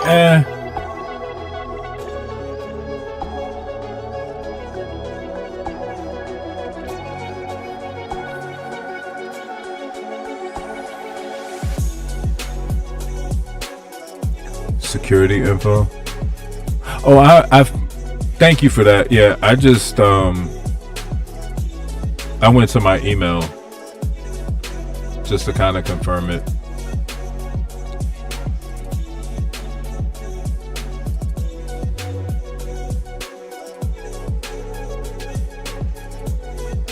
Yeah, when it's doing all of this, like if I'm looking for shorts, like you're looking for shorts, if I see this, like, yeah, I'm gonna kind of hold out hope, because you can look at it as the engulfing, a bearish engulfing on top of fair value. So this wick back up and in isn't overly alarming because of the structure, but considering where it is, I don't know.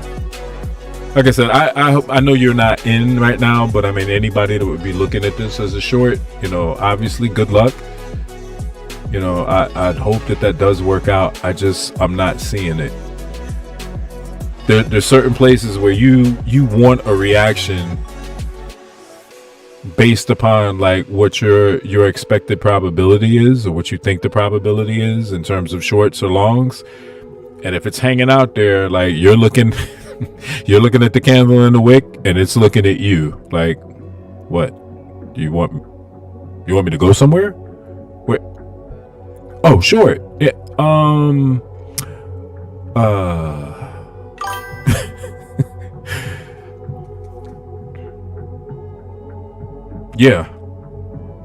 Yeah. I mean, I personally, I think that there's more upside before the short, because there was more upside here before the short. Yeah. That's honestly, bro, that's the only reason why I'm saying, without knowing, like, this is, I'm not saying it's a carbon copy, but it's pretty fucking close to a carbon copy in terms of the run and the delivery. Again, this might be a one in a lifetime kind of like, and we just happen to catch it on a stream and it just happened to occur the very next day, whatever. But I still have 2010 vision, and my eyes told me yesterday it would probably higher. So I'm just thinking we might be reaching higher. That's why I said that this would just be a point of interest, and that's the other reason why I'm like, I don't really want to give anything back either. I want you to show me, got an idea, but show me.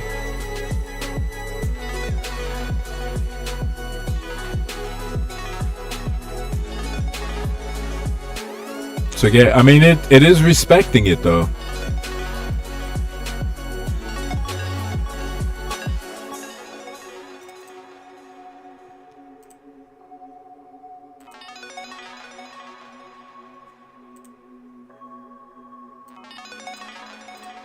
Yeah.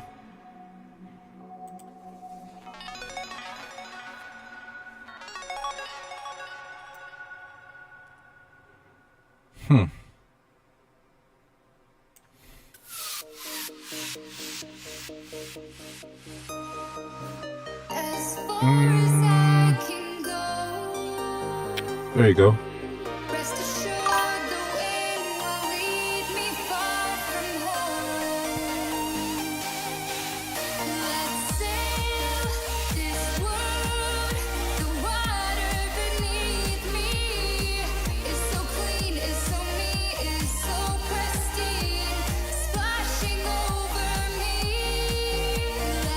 In the words of Riley from the Boondocks, boo! Hey, get to the next track.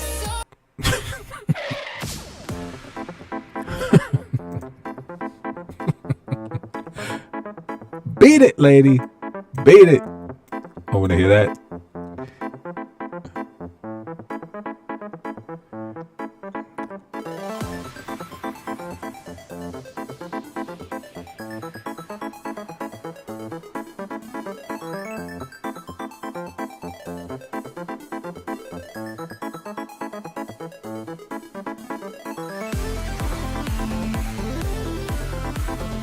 Excuse me.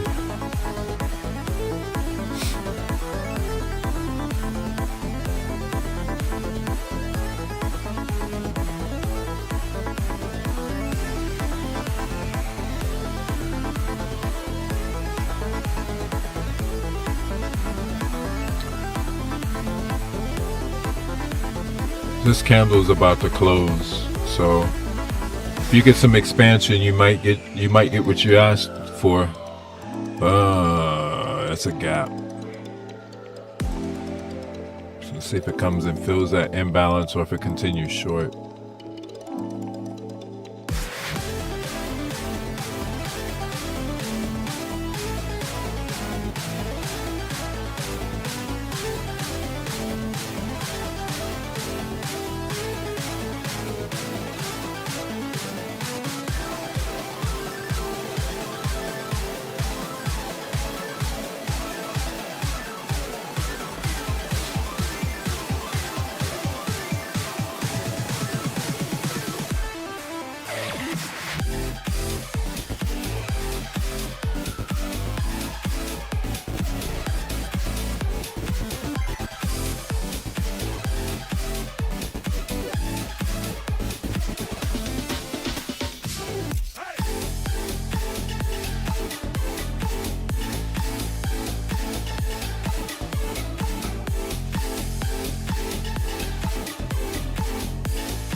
I'm looking because I'm curious to know if it's gonna come and try to mitigate this volume imbalance, at least like with the wick or the body or something.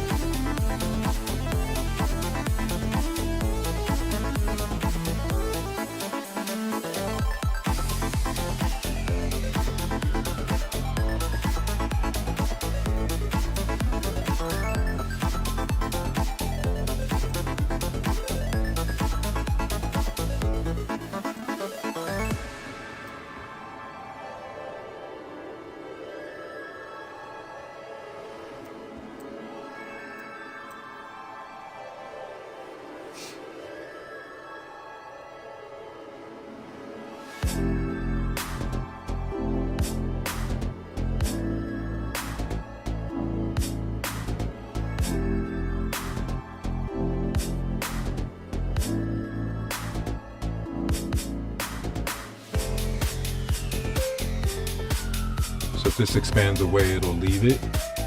If it closes back inside or it sweeps back up, it should come. I like to think that it's going to come back in here just from this candle. It just depends how this closes. So we got 30 seconds. So let's see.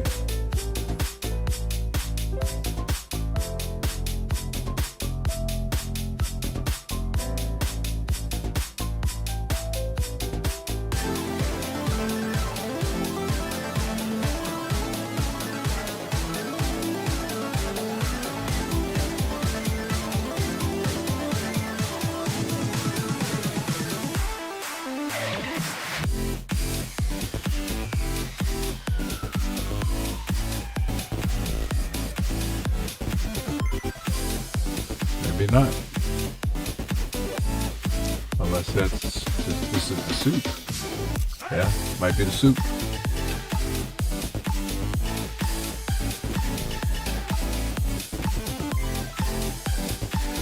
Come up and fill.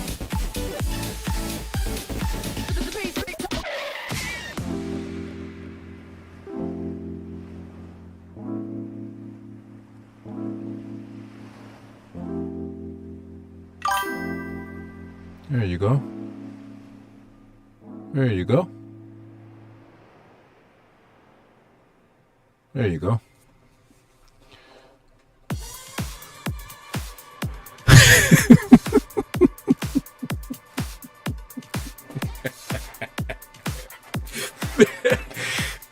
Stop, man. Oh, man. Stop it.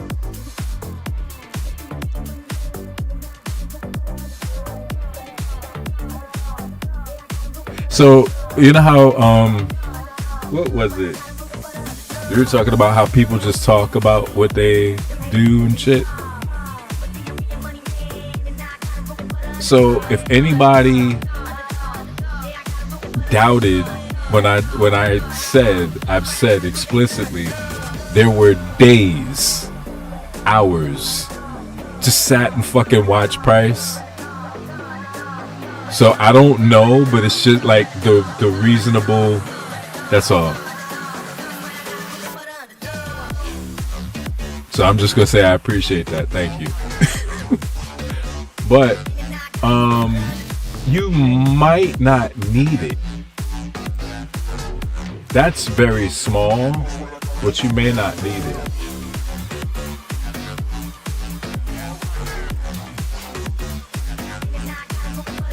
Now, I'm not telling you to, T-Camp, but I'm just saying, like, I would just let it go, because I think we're at noon. Yeah, we're at 12 o'clock.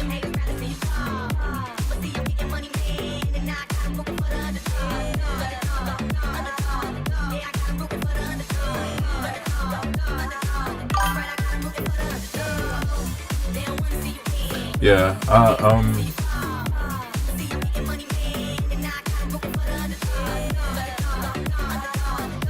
it did, but yeah, I mean, and even if you were in, I mean, I can't speak for you, but just look, like, I wouldn't have felt confident, even not with that. You could, that's one of those, hey, the structure itself held, but I don't know. That's why I use the word janky back here, because like all this structure is just like, it's all, it's wrong. It's just wrong.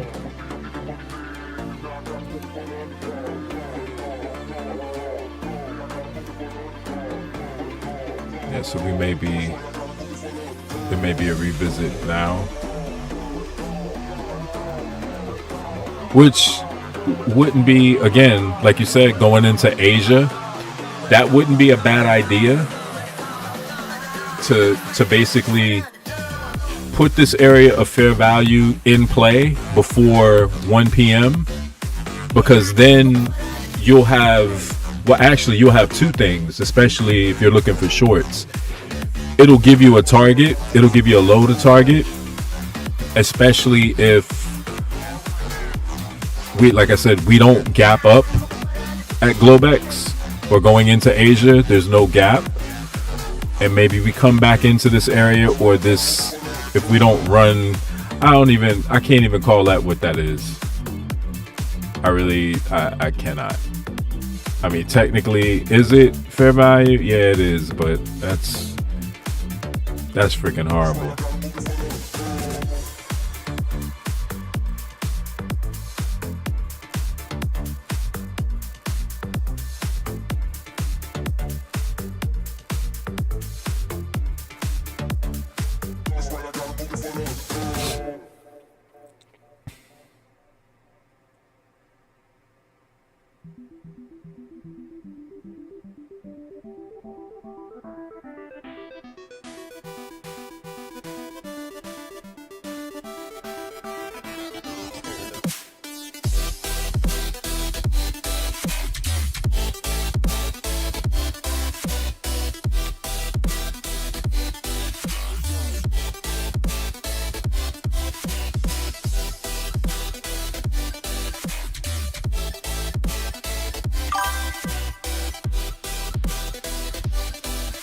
Yeah.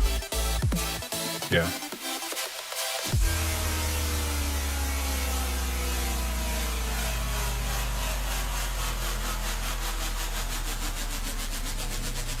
Yeah, I'm still looking at it from a session play.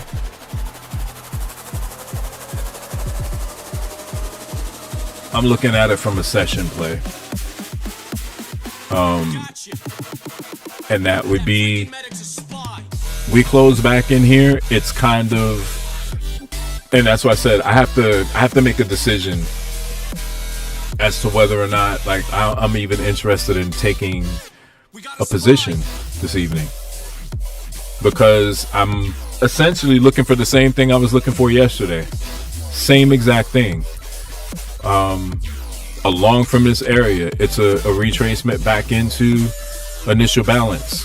It doesn't have to complete, but I would be looking for it to complete. It hasn't. So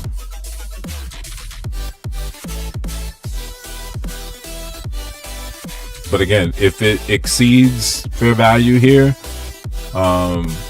I wouldn't want to see it exceed. Well, I take that back. I was about to say I don't want to exceed more than 50% of the initial balance range, but technically I do, because from a PD array standpoint, that means that you're getting back into a discount of an established range, which means you should see buys right at 50%. It's a 50-50, right? However, if it exceeds, I would at least want to see maybe some bullish momentum, or again, the idea that maybe it doesn't retrace 50, we might get that gap at 6, which will promote like the ideas of longs and shorts. So now you have potentially another. I'm gonna get rid of that one because I'm gonna put another one up here, and I'm gonna put it here. Unfreaking touchable. Get rid of that.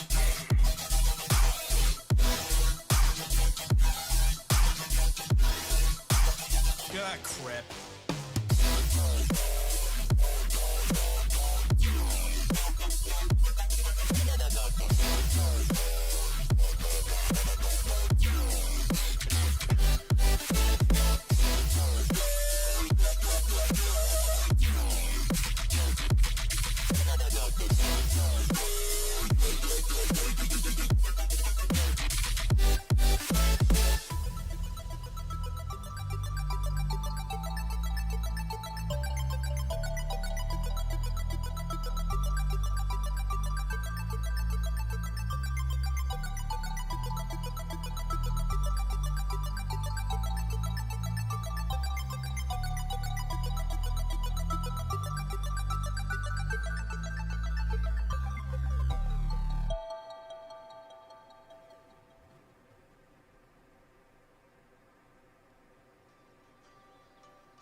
If we close back through this, like bullish, body closure above, maybe a retest, where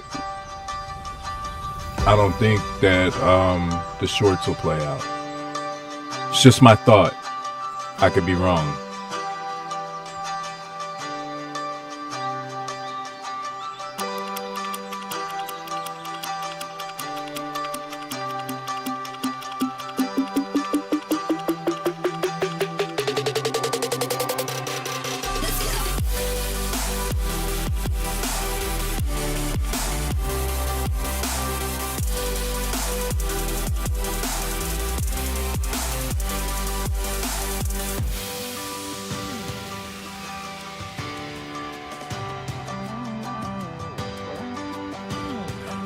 Yeah, T-Camp, you're getting what you asked for. You get multiple areas of fair value bearish.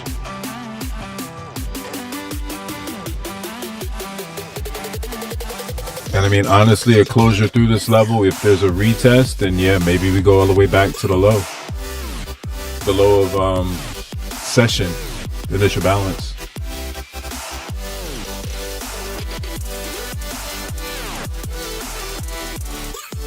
Because this will be what, the third in succession? But again, like I said, that's with the caveat that we close through.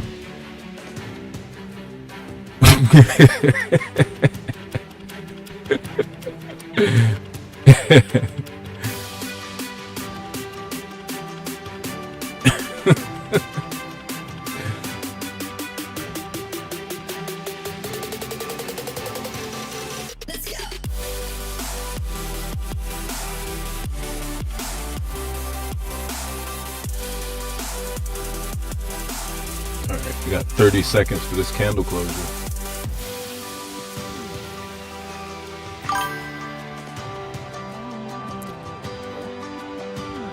Yeah. Roller coasters, ups and downs.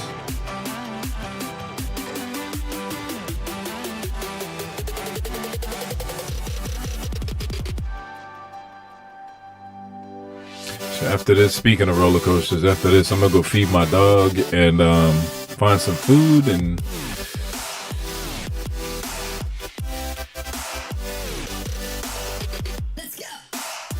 probably fire up this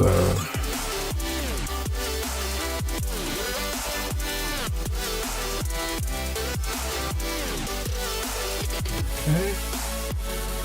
There we go.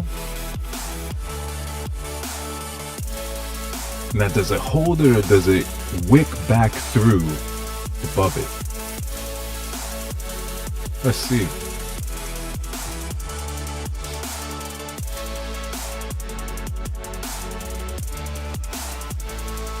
Because remember what I was saying. Stop it. Stop it.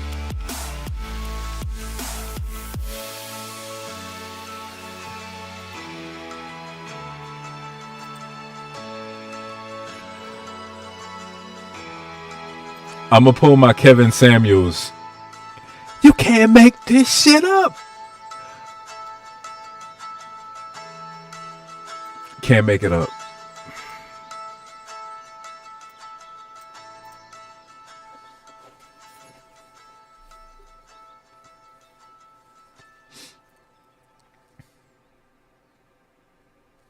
Now again, it's not quite 50%.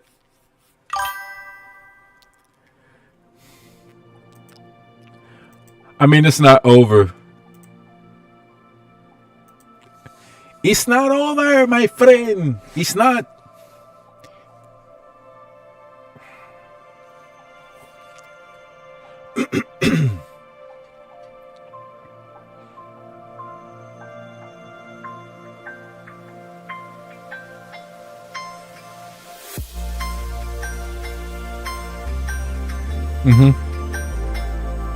That's why I said what I just said. That's why I said, in the words of Kevin Sam, you can't make it up. Cannot make this shit up. Fucking insane.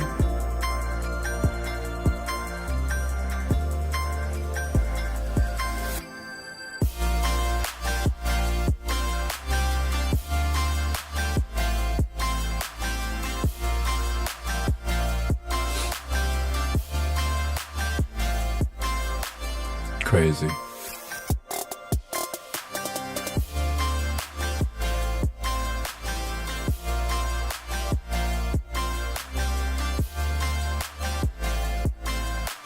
Yeah, this candle closes in 2 minutes. So I'm gonna tell you guys, like, for the next 100% it does. And not only that, C-Camp, you said trade or no trade. So I'm glad you put that in there, because there would always be, and there probably is somebody that's thinking, well, if you knew that, why aren't you in it? Because I'm not supposed to be. Because I'm not supposed to be. Like that, just because I can see it, probably like the probability of it, just because I could see the probability of it does not mean I'm supposed to be in it. And why am I not supposed to be in it? Because that's not my trade. That is not my trade. So that's how we keep money. Hell yeah. Now, the former me, probably the former T-Camp, the former me would have been like, oh shit, yeah, let me get in there. Oh, we got 46 minutes for this to play out. And nope.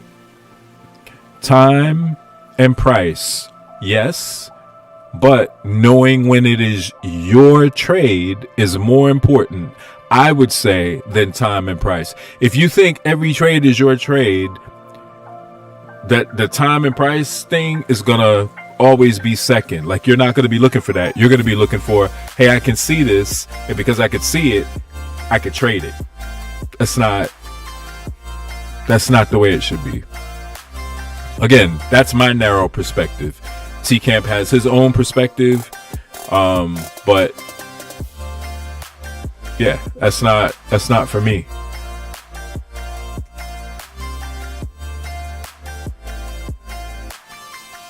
Yeah, that is at least from the structure, that is a straight denial. You are denied lower entry access, sir.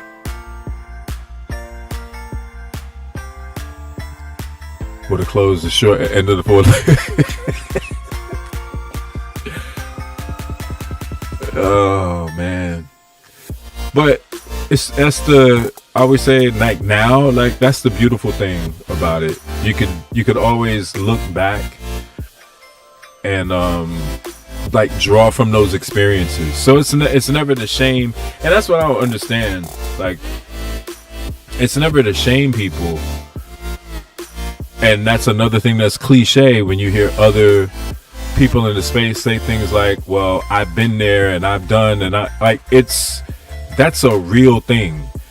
And for anybody that's like, oh no, that's BS or that's crap, I would just say, if you think it's BS and crap, you haven't been doing this long enough. You haven't been doing it long enough. Because when you have been, you'll hear somebody say the very thing that you've been thinking or that you've done, and if they say it and you're like, oh no, I don't do that, you're in fucking denial. If you're still early in the journey, you're in denial. And you'll have to just stop and take a real good look at what and how you trade, what you're looking at. Is it a time and price thing? Do you have an edge? Is it something that's repeatable? Are you looking for specific things? Because if it's random, and I don't want to say across the board, because sometimes you will get some random price action, but it's still something that fits your trade plan. But if it's random, you're gonna UPS, FedEx, man, somebody's gonna show up. They're gonna ring your doorbell and be like, I've got a package for somebody. It looks like there's like a ass cheek or a buttocks in here. Like, yeah, I'm just delivering this buttocks back. Yeah, Market's gonna hand you your ass, and it's gonna mail it back to you. Tell you to try again. I had so much ass packages in the mail, it's ridiculous. A lot.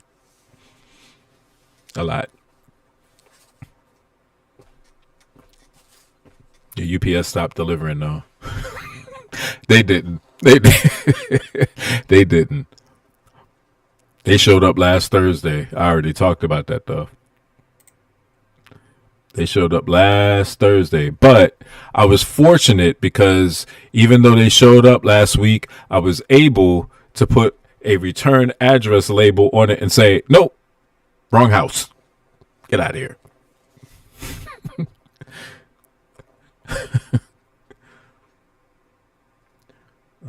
Let's see. What is this sound like?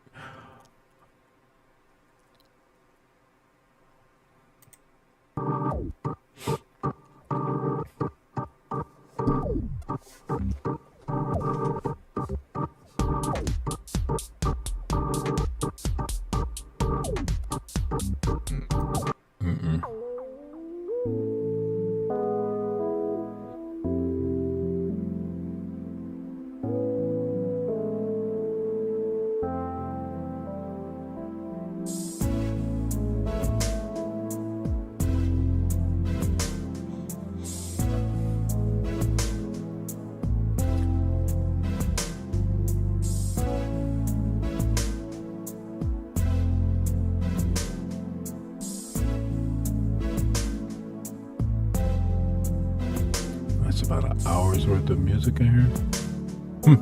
Well, listen to this and see what this sounds like. I'll probably listen to that a little bit later just to see. It's something called vlogger background.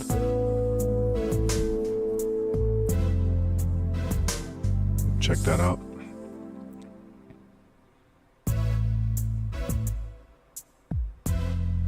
Yeah, I'm probably just gonna go until 12:30. I don't really see this doing really too much of anything else, especially coming into the last 30 minutes. We're probably going to get like maybe a little small run, bullish or bearish, just to kind of set up the post market or the electronic trade hour. I'm not sure, but I don't think that we're going to see like too much more.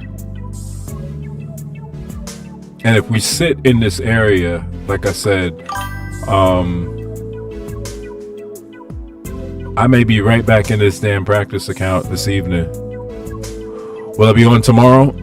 I plan on it. It'll depend. Today I got early parole from work, so I was here early. But I expect to be on tomorrow. It'll probably be maybe about 10, well, probably about the same time. Maybe 10:30. Yeah. I appreciate you for hanging out, Chris. Thank you.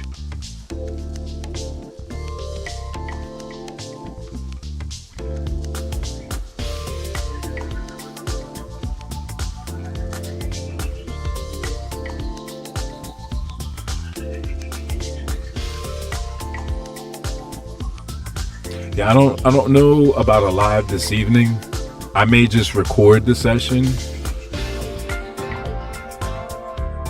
And there and again, I might just watch and see what price does tonight and not do anything. I don't know.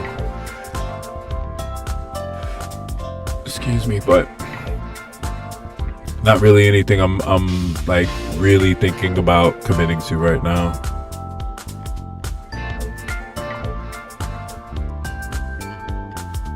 Yeah, I don't think this is going to do too much more.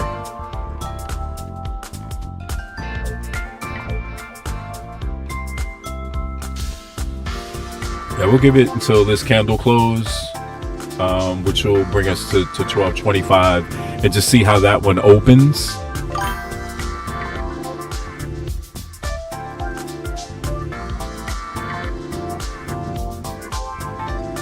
Oh, thank you, Chris. I appreciate it.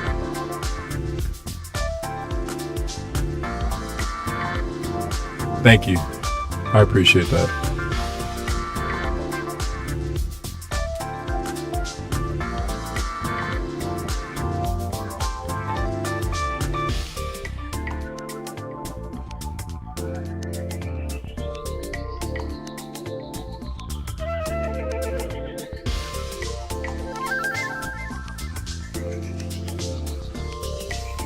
As soon as I say there's not going to be any kind of move, now we starting to move back long. But that's really just back into the area of fair value. Yeah, it's holding only against this newly formed low through this fair value. But you know, there and again, don't know. All I know is, like I said, if I can see a closure, candle closure back above, it could retest, it could wick through. As long as their body closures above this, obviously I would need a little bit more information, but I would presume to expect longs. But the confirmation of that would come once we've cleared this high.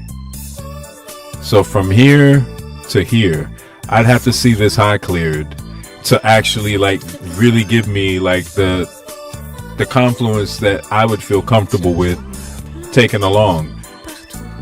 And maybe, yeah, it's a tall ask, honestly. The only other thing would be like an inversion. What type? I would say intraday. I'm an intraday. I am absolutely not a scalper. I couldn't. I'm not gonna say I couldn't do it.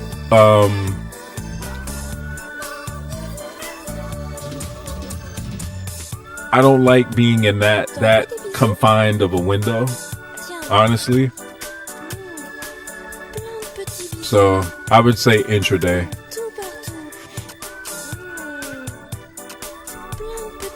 So I mean, I could probably do it, but I think that there's additional stress that comes along with scalping. And that's even for the people that know exactly what they're looking for. Like, there's a certain amount of stress that goes into that. And I would much rather take, on a good day where I'm like locked in, I don't really want to take more than 2 trades. Whereas a scalper may be taking, and it just depends, right? They may be taking anywhere from 5 to 10, if not more. And, you know, you're in and out. I don't want that in my life. I don't want it.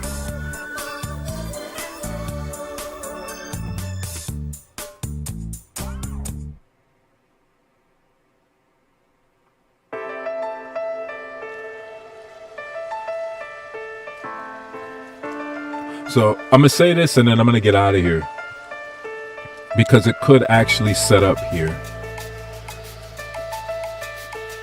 This isn't really a fair value gap. This is just me looking at 2 fair value gaps back to back. And if we're able to get bullish fair value through here in any capacity, so it doesn't have to line up with this,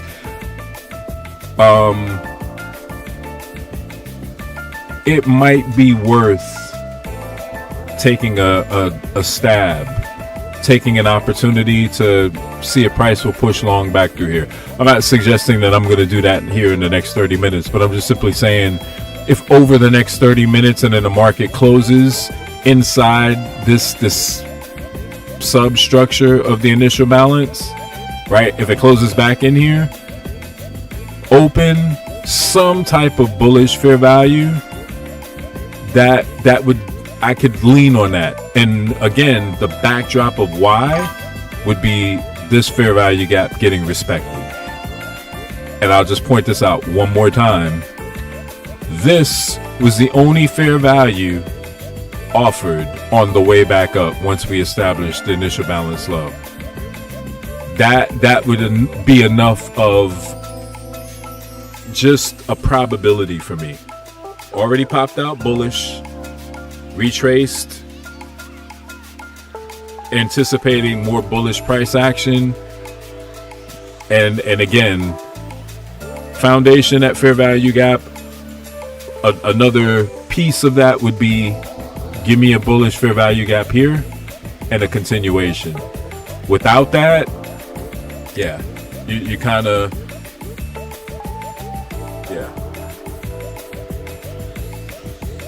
yeah. And that's the smartest play, T-Camp, really, is to wait for it to break out above. Absolutely. Yeah.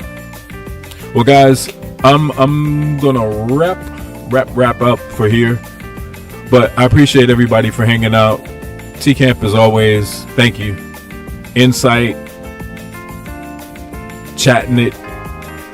Chris, thanks for coming. Thanks for hanging out. Anthony, if you're still in here, I appreciate you as well.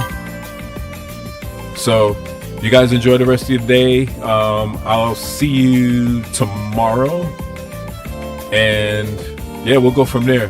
So take care, stay safe, be profitable. See you later.